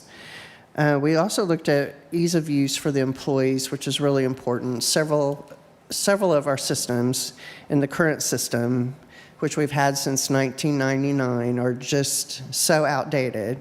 You can't download things into Excel. You can't publish a report that really you'd want to present to the council or to the public. So we spend a lot of time printing off on a, large printer and then dumping those numbers by hand into something that's in a format that you'd want to see presented to yourselves or to the public. This has the ability to download all of that in Excel already without just redundant processes by our staff. It's going to save lots of time. Excuse me, in the area of utility billing, one of the things we were looking for was a lot of ease of our employees in the field when they're reading meters or replacing meters or setting meters. Getting those work orders for that work is, can they get it on their phone? Can they get it on a laptop or an iPad or something like that? Is their workflows telling them, this has been done, go to the next step? How do you get it into billing? How do you get it into the financial side of things? So that was another thing we were looking for. Another item or another module that's currently not very robust in our current system is our human resources and timekeeping. We have several different methods for our employees to keep time. We have time cards, we have a templated timesheet, we have a fire crew that has different scheduled hours and a different shift, which requires a little bit different kind of timekeeping. So all of that system is manual. This would make timekeeping automated. We go directly into the payroll system. Once again, saving redundant work and re-inputting information that could already have been input into the system. So I'm also going to track human resources information. Right now, we really can track when someone started, when they got a raise, when they terminated. We don't really have a good mechanism to keep any other kind of documents. Everything is paper, insurance, any kind of forms like that. This can all be, the record system of the Cassell software can all be input in with the employee's file as one main personnel record, which will once again make things much easier. In looking at the, the qualifications and the customers that each company had, all of these companies are very well-known in the municipal government software space. All of them are, very qualified. That was not a question. What we were finding was there were differences in price, obviously, and there were differences in what we felt was ease of use, the reporting, how robust the reporting was, and the value that it really added to city staff without going overboard. Too much technology, something we are too small to use. And so taking all those things into consideration, we determined that Cassell was the best provider, offering a good price and everything that we were looking for, and in a lot of cases, a lot of extra things. The pricing, we did budget in the 24-25 budget, project not to exceed $300,000. And the price for the Cassell solution is a one-time software fee of $78,936. That does include training. That's a hybrid approach. Some of the training would be in Provo, Utah, and some of it would be on site. Virtually would be another option. There may be an additional training cost depending on what we are doing to move from one platform to the other. We may find things that we need additional training. We've allotted $25,000 possibly for that. And then anytime you integrate from one software provider and platform, we'll be going from server-based to cloud-based platform, getting data from our previous provider, being able to convert it to a new platform, all those things, there is potential for additional costs. And the contract with Cassell allows for that, gives us a pricing of what those additional costs could be. They're not known at this point. So we put in $100,000 just as a type of placeholder for anything that we can't see right now but may present itself during the integration. The annual license fee for this software is $54,216, and we're currently paying about $46,000 for the software that we currently have. So that's fairly in line with what we're already doing. The current provider, looking at going to their upgraded system, it would have been a shorter timeline. The other two, Cassell and Tyler, are predicting a 12 to 15-month timeline. OpenGov thought they could reduce that to possibly 6 to 9 months. But their system is really just a kind of a little bit better product than what we currently have, and it does not include payroll.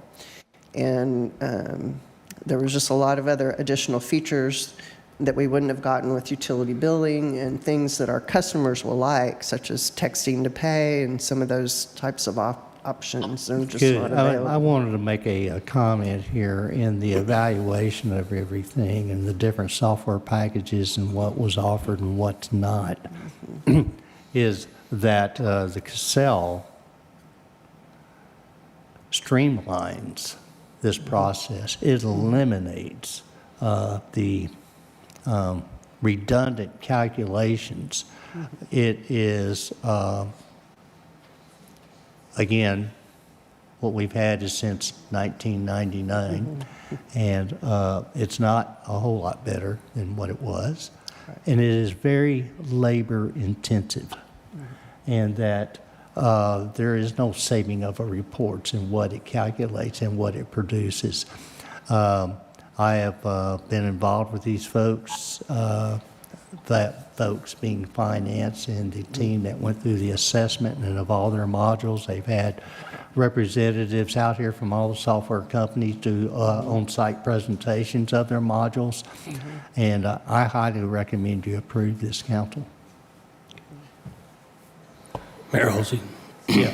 I just have a couple things if I could just point up. I've been involved in many ERP transitions, and none of them have gone smoothly. So I'm glad that you actually thought of putting additional dollars in there and stuff, to help with it. Did I hear that you're trying to modify this to some specific things that you want the city of Hazlet to do? Because I guess the concern that I have is when you start going away from their base is when you start having more issues. Well, it's not, excuse me, but it's not modifying their software. It's getting additional packages that they already have. And they can't determine that until they start in the integration of things. But, excuse me. Right. Go ahead. Well, some of the things we're adding, like building permits and the business licenses, we have a program we utilize now called iWorks. It does not interface with our financial system. So whenever we take a payment for a building permit or a building license, impact fee, something like that, the staff in building services has to enter that into iWorks. Then they have to take the payment in the financial system. Then they have to send a workflow, a work order back through iWorks to our billing clerk to get the account on the billing. Then once she sets the meter or gets everything in billing, she has to let billing know or Public Works know that the meter's set and it's ready to go. All of that would be handled in just this one program. But there would be no specific outside of their module would not have to change. Right, they're not customizing turnkey anything. programs. They're nothing custom being written for us. So Yes. what goes to the next question, I see that you have there for those different modules. Have you thought, because the transition itself sometimes costs a lot of dollars themselves, depending on who's doing that transition? Yes. We've talked to them about converting, how much data we're going to convert. A lot of that's going to depend on our current provider. And working with that, we're looking at converting most of the information we'd be converting would come from the utility billing side. With general ledger, obviously cash receipts, some of those things, payroll, we probably wouldn't have to convert much data. We also be looking at a little bit of conversion possibly in building permits. However, iWorks, the fee for that going forward is not that expensive. It's already built into our budget in the O&M side. And so we may just run parallel with that for a year or two rather than Okay. converting the data. That was So another we've talked question. about a lot of these things so far. We think we have a good idea of what we would run into. But like you said, I've only been through two. And I do know that you run into some things, some possibly an issue, a problem, and some like, oh, yes, we need that. We didn't know we could get that. So we're wanting to have both of those possibilities. And one thing I didn't see on here, but it may be part of the license fee itself, but is there maintenance, them support and maintenance for a time period? Yes, and they have what they call software for life. So anytime there's an upgrade to any component of any module at all for any reason on the software, we get it absolutely at no additional cost. Okay, good. So that licensing, annual license is for maintenance and upgrade? Yes, that $54,000 is for maintenance. Just one other quick question. The annual maintenance fee, does that include all users, or is it going to be an additional per user fee, licensing fee? That fee is for all licenses. If we may need additional licenses that we would find in the implementation, and that would be the one-time cost. So then the annual would support any of the licenses we have. Do you know what the cost would be for the additional licensing? Hang on.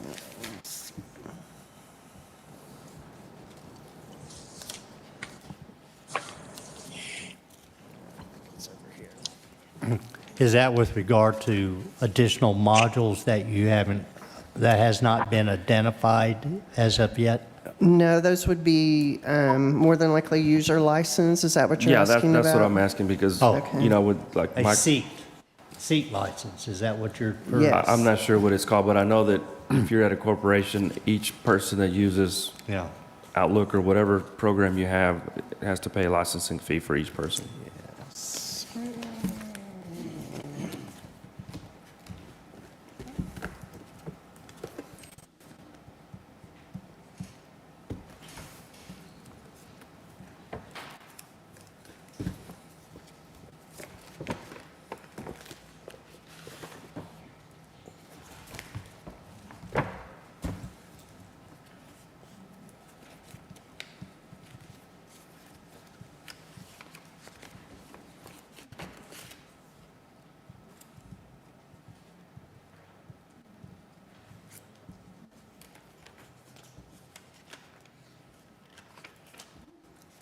Sorry, can't put my hands right on it, but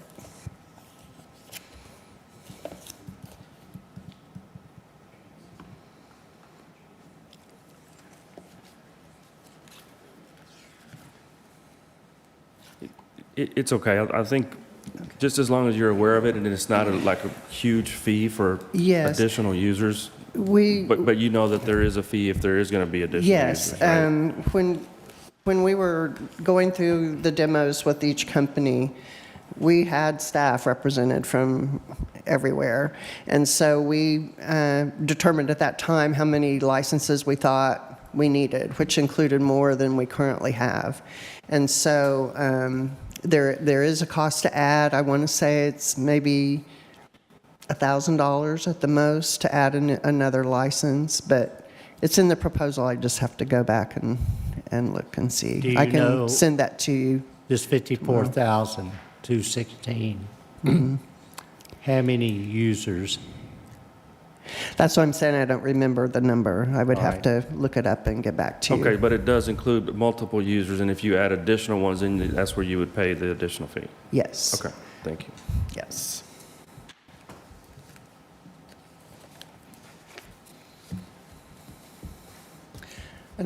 Just as another thing that this one adds that the others did not and that we currently don't have, right now through OpenGov, when we accept credit cards for online payments or credit card payments, we pay two other company, or we have to go through two other companies with two other interfaces to come into our billing system. Cassell, that's all integrated into their modules already. So just another feature of one less thing that can go wrong. Very good. It is it tremendously eliminates the manual input and the shifting back and forth from various programs just to do everyday work. So you'll see a huge benefit in that. Take away errors too when you don't have to manual enter.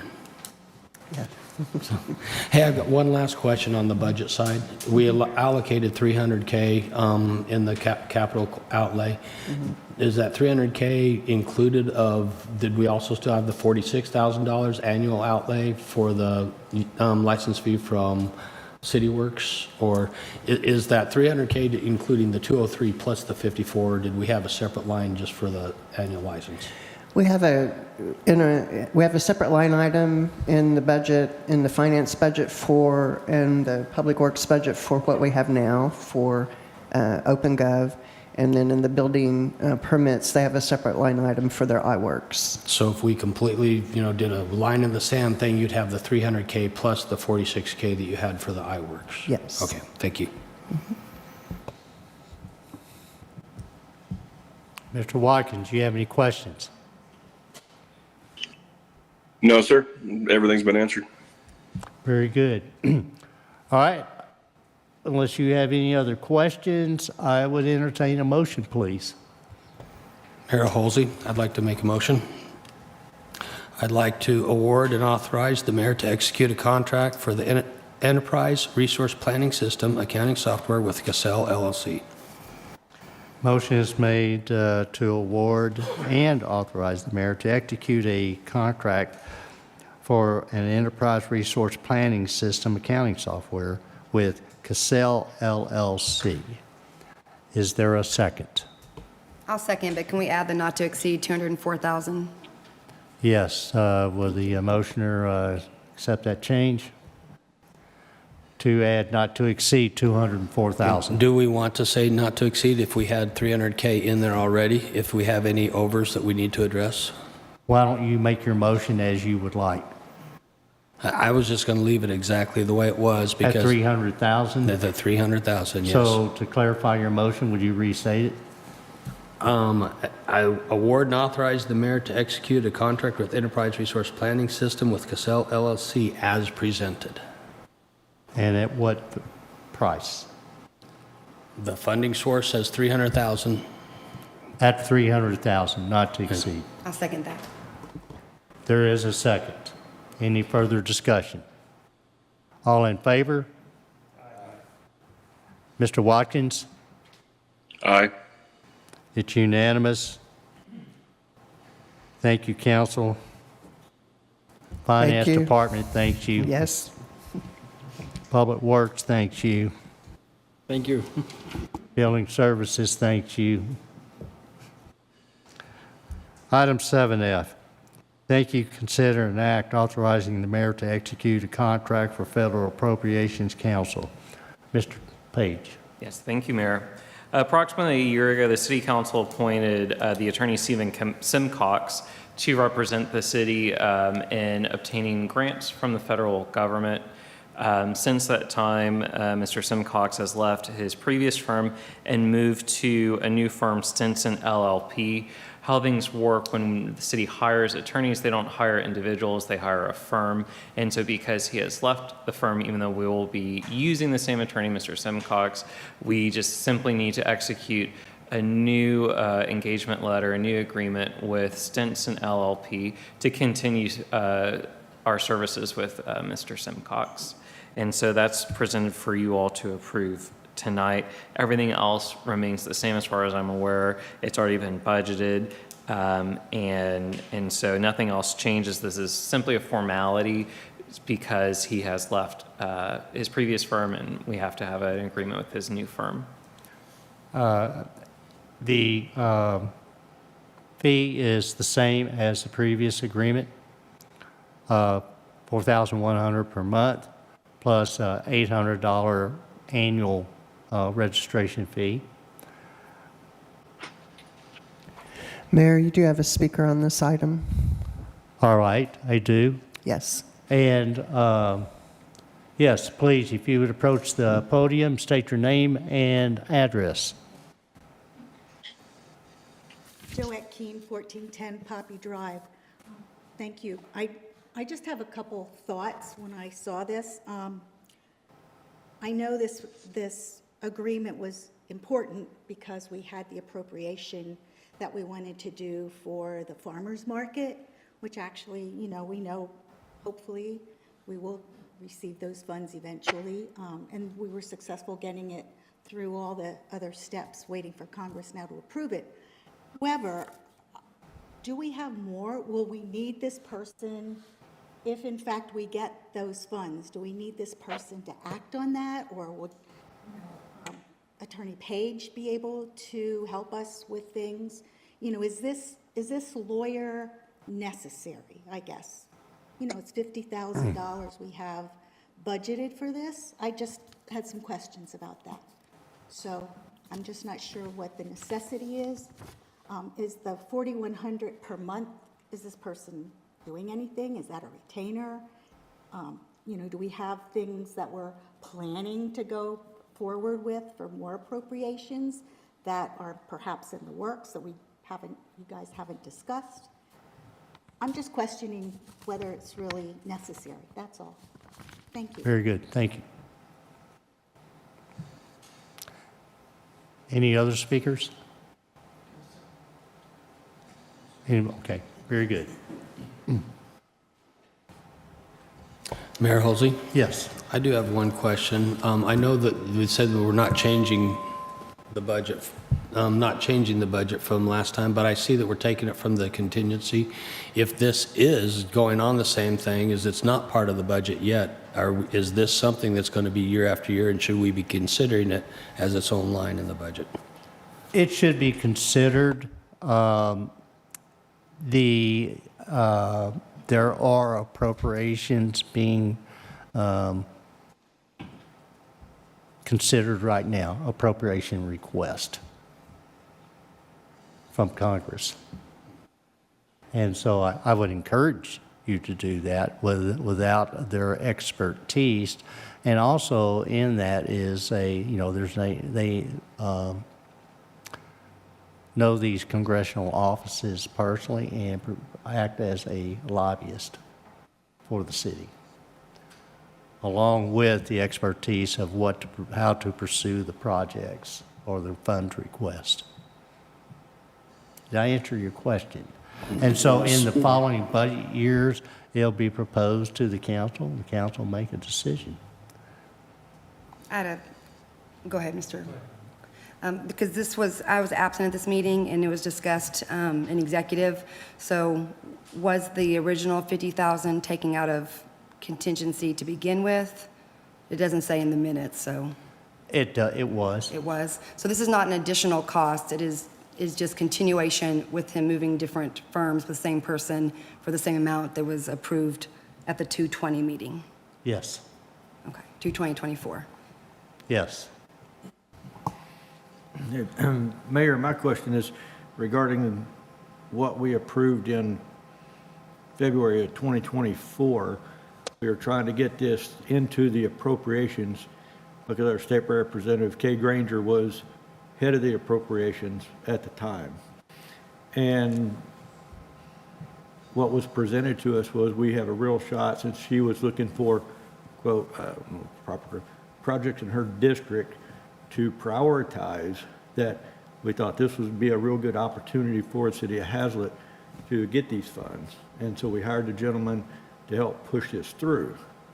So, I mean, we all know here in Tarrant County, Kay Granger is no longer, our representative and not on the chairman of the Appropriations Committee.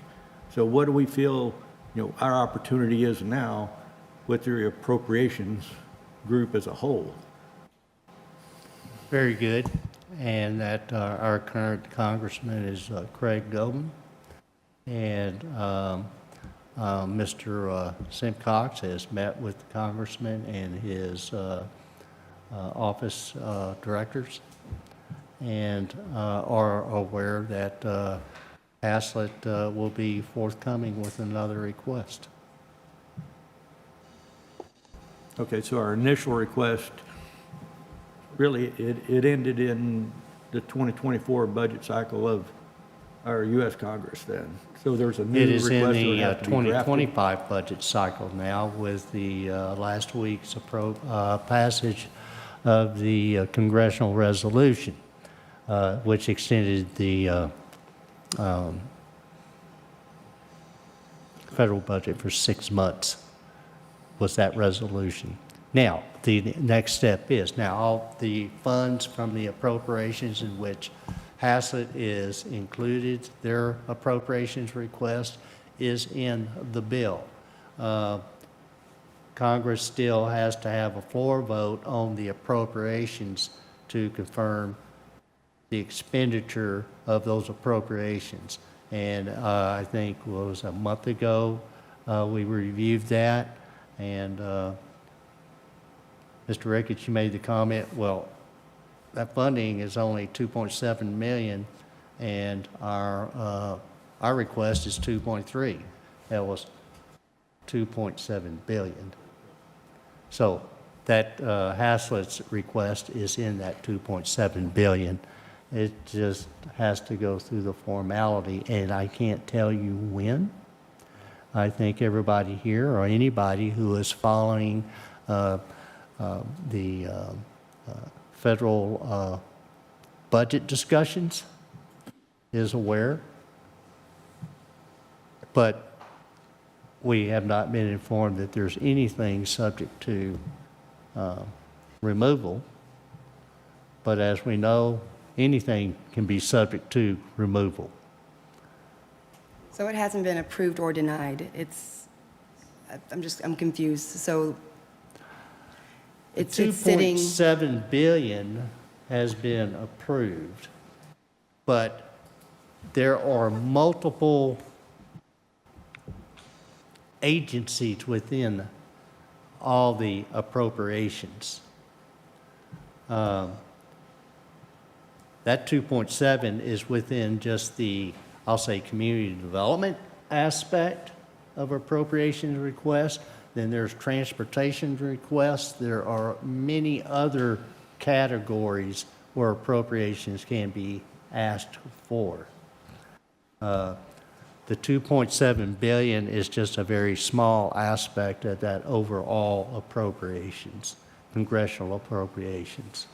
So we're still waiting to hear back whether we received that monies, or, as you say, there's still a vote, or it's already been granted? The CR resolution, the congressional resolution that occurred last week, was an approval of the continuance of federal funding under the funding level of 24-25. That was inclusive of the 2.7 billion. Now, is that Congress can go in, I don't know what the total appropriations could be. Let's say it's 100 billion. As an example, Congress could go, okay, well, you spend 99 billion over here on this, and 1 billion over here on this. That is still subject to, we're still subject to congressional decision on that. Mayor Halsey? Yes. Going back to this piece right here, I wanted to just ask Mr. Page, I think last year when we had this too, that there was a, I forget what it says, 30 days notice that if we could actually termination, I think was still in there. So if we found that we weren't getting, or we weren't having to get things to go moving forward, do we still have that termination clause in there? I think I remember that, but it's been a year. Yeah, I believe it was 30 or 60 days. And I had the same question where we can terminate it with notice within 30 or 60 days, whatever it is. And your question is it in That's what I'm saying. If we're still doing the same thing, I see no harm one way or the other continuing with this, as long as if we see that we're not getting the benefit from it, we could terminate. Yeah, so the agreement still allows us to terminate. We just have to pay whatever fees are owed to them, in the meantime. They don't have in this new agreement, there's not a set time period for that termination. It just, we have to provide it to them in writing. And again, they have a monthly fee. So I haven't spoken to them about this, but my guess is that we would just have to pay them out for whatever that month is. And assuming that they aren't in the middle of providing any legal services that are, outstanding, that could be the only thing that I could think that would complicate things. If there's a multi-month project that if they're in the middle of that, we can't simply terminate for. But there is still a right to terminate, should we choose to do so. With regard to that, if we were to terminate that, and if we were in the middle of submitting for additional appropriations requests to Congress, he would just stop. I've already spoke with him about that. So if you terminate, he'll stop, his pencil's down. Whether it's been submitted or not. I just had. Mayor, that was one of my questions. You said you spoke to him, but have we received any kind of report or update actually from Mr. Simcox over the last 6 months? I haven't requested a written update. Okay, because I think that's something that would be good for council to see what's transpired over, the last 6 to 9 months. Because my main concern is now with Representative Granger not chairing the House Appropriations Committee, which I think, I'll speak for myself as a council member, we thought that was our best shot with her looking for projects in her district. Now we got Representative Cole that appears to be out of state of Oklahoma. I don't know if City of Hazlet will carry, as much weight being in Tarrant County as, with the representative out of state of Oklahoma. He is not from Oklahoma. He is from Texas. He is a congressional District 12, which is state of Texas, and our part of North Texas.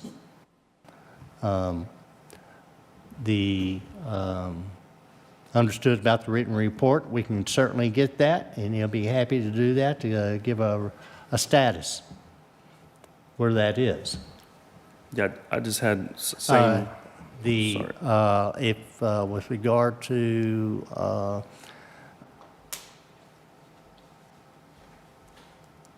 Council or Congresswoman Kay Granger, as it turned out, Congresswoman Kay Granger was had medical issues prior to us submitting. And yes, that was unknown to the general public, though, at the time. it was unknown to the general public, so her actually being the chair did not have any bearing on the passage and approval from congressional appropriations. No, but that's what we were led to believe. That's what I was told as well. Yeah, no, that's what I'm saying. That's what, we as a council, that's what we were led to believe with her being the chair of the Appropriations Committee. This was a really great shot for us to get this appropriations. As it turned out, it is.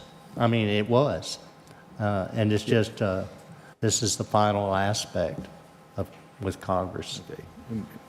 My fear is, my concern, let me say my concern is her not being in that chair position now, I don't think it will carry as much weight as it did before.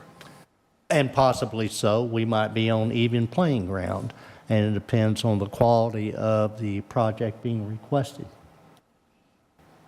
Yeah, I believe regardless of who's the head of the Appropriations Committee, you still need someone to advocate for you to, to be there with the lobbyist.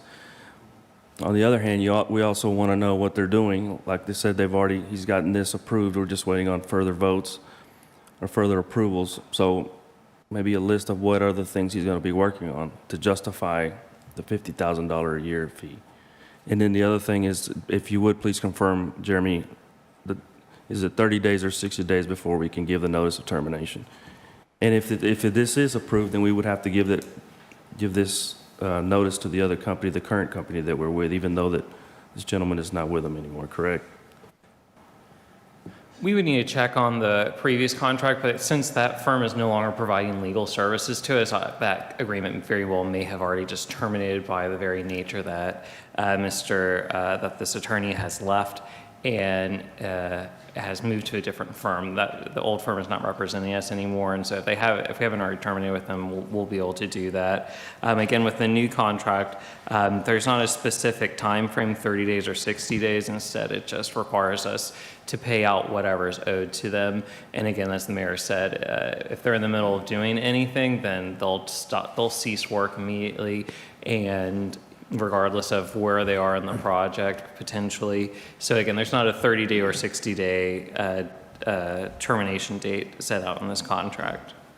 So with no dates or calendar days specified, it could be tomorrow, you're terminated at will.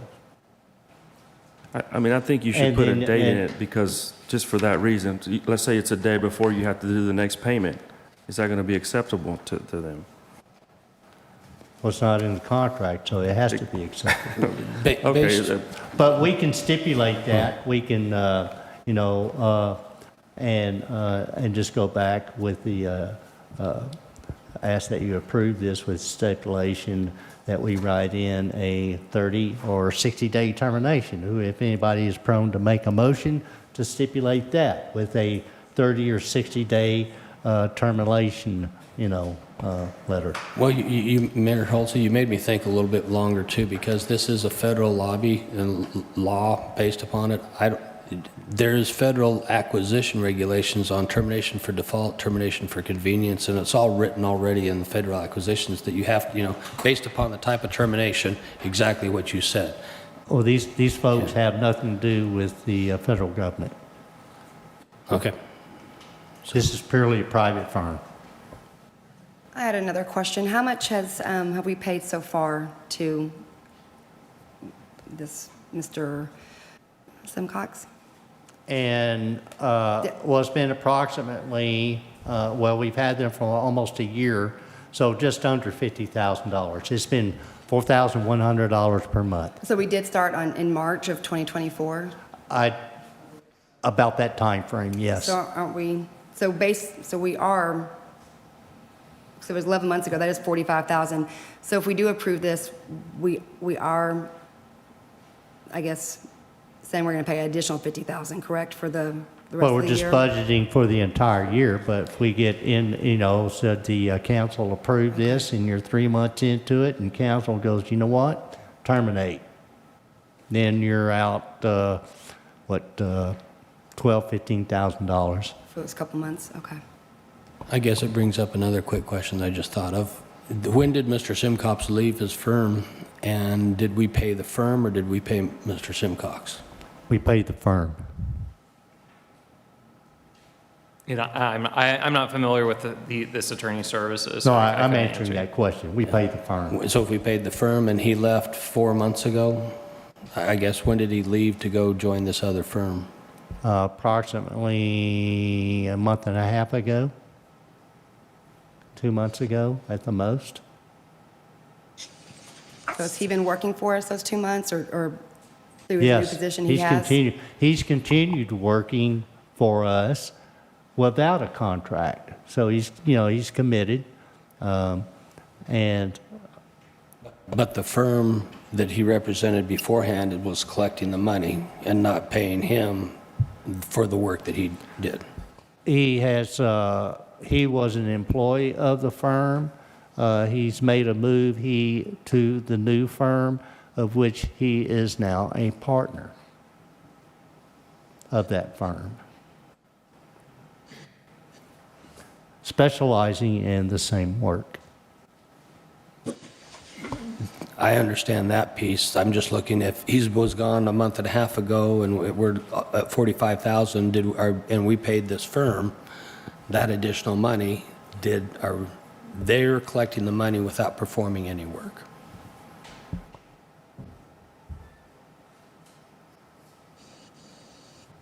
I don't understand. Okay, oh, you're saying oh, we're paying the firm without any work.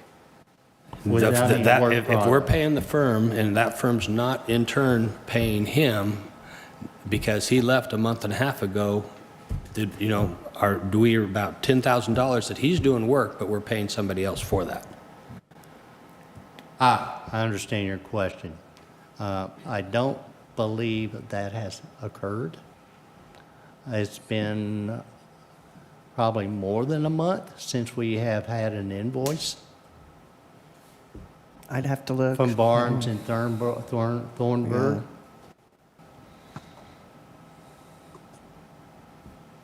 We can verify that. We will verify that.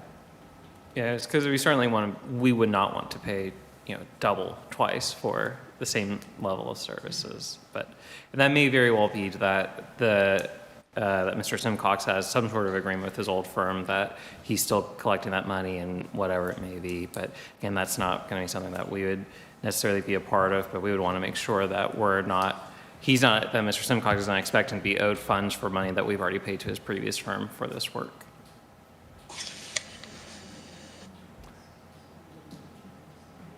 But I have had multiple calls, probably no less than 4 or 5 over the last several months.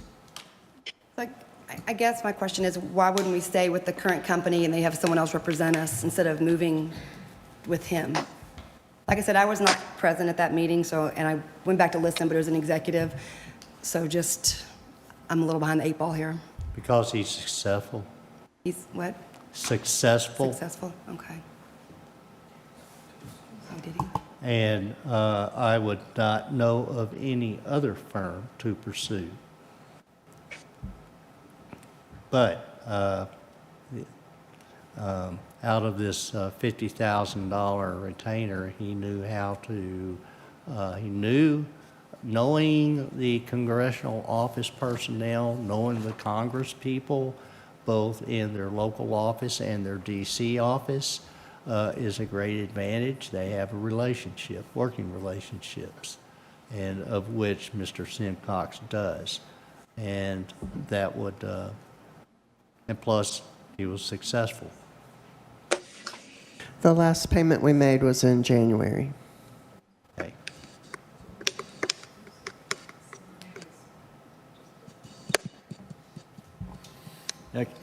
Mayor, I think part of what I would like to see is some, written report from him, kind of outlining, what the progression has been, say over the last 6 months from the last, budget cycle into this, appropriations, and specifically, what. All right, I will ask him, and I know that he will provide it, is a report on the status. What does he see potential consequences with the change in the chairperson of the House Appropriations Committee? All right.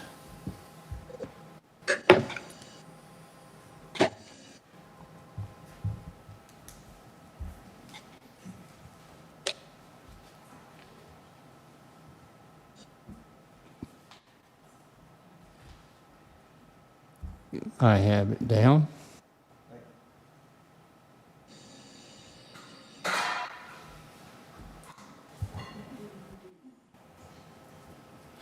Mayor Halsey? Yes. I don't think it changes anything right now, so I'd like to make a motion to authorize the mayor to execute a contract for the Federal Appropriations Council with Stinson LLP to not exceed $50,000.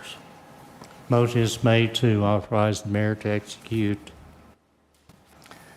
a contract for Federal Appropriations Council with Stinson LLP not to exceed $50,000. Is there a second? Mayor Halsey, I second. There is a second. Any further discussion?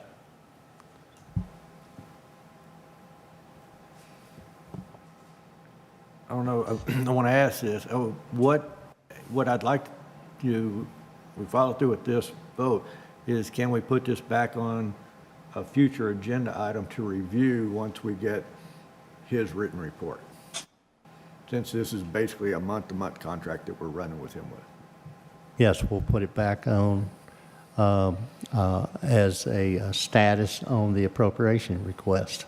Okay, thank you.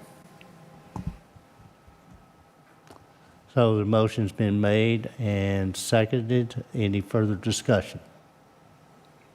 All in favor? Mr. Watkins? Aye. It's unanimous, 5-0. Thank you. Item 8 is executive session. The city council reserves the right to adjourn into executive session during the course of the meeting to seek legal advice from its attorney regarding any item on the posted agenda as authorized by Section 551071 of the Texas Government Code. Additionally, pursuant to the provisions of Chapter 551 of the Texas Government Code, City Council may adjourn into executive session in accordance with the authority contained in Section 551.072, and very specifically, this will be concerning community facilities. So I will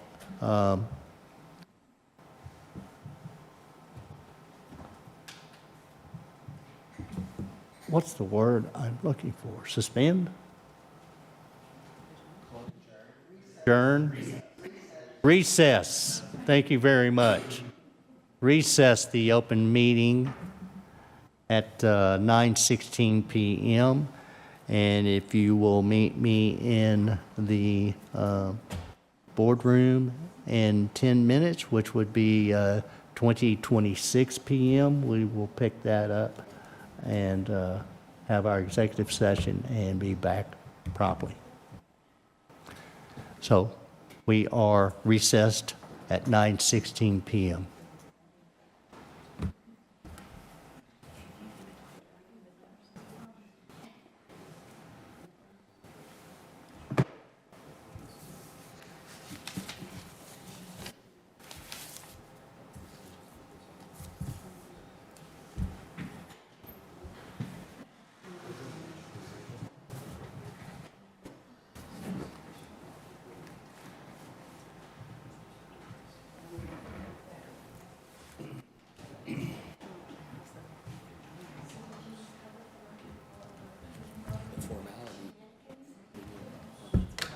What's that?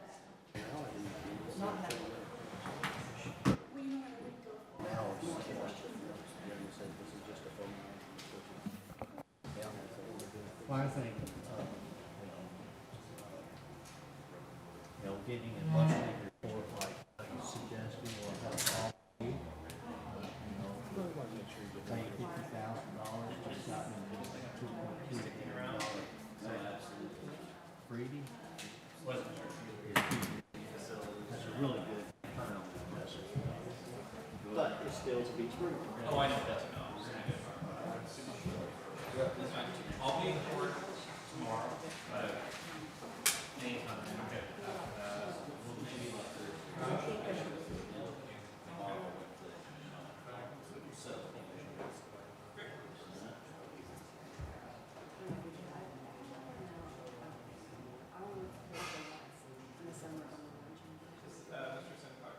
when he sends bills, does he actually post anything or write details?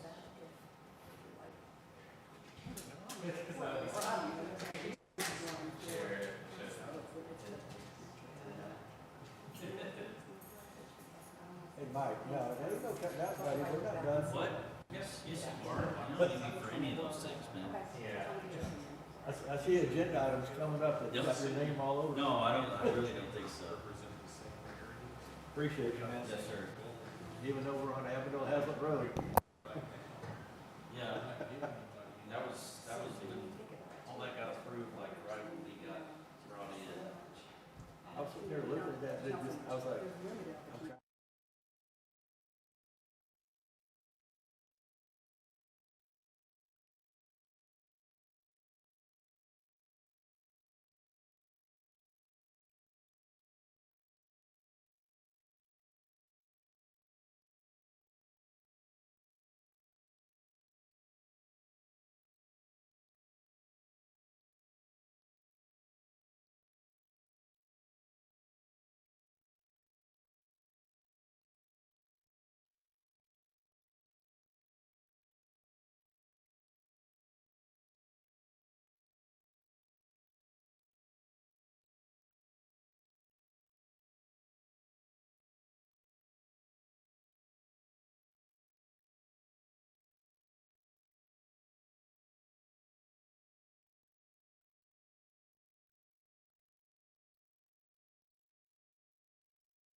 reconvene the open session at 9:43 PM. All members of the council are present, is Mr. Watkins online? He is no longer online. Say it again? All right. All members of the council are present with the exception of Mr. Watkins. Let's go to item 9. There are no actions to be taken from the executive session. 10 is just a list of the several items coming before the council in the near future.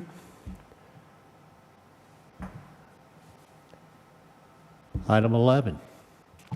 Mayor Halsey, I had a future agenda item. Yes. And I'll send an email this evening, but I would like to discuss and consider an act on the possibility of rejoining the Chamber of Commerce for our next meeting, please. All right. Ms. Lamb's making a note of that, and please send us an email. Thank you.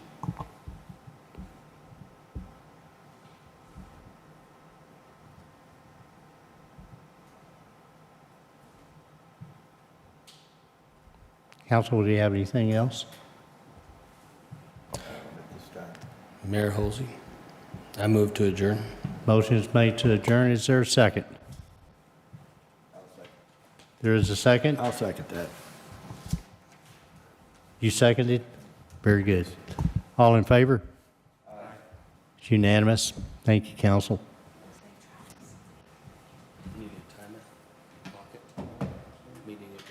Yes. Meeting adjourned at 9:45 PM.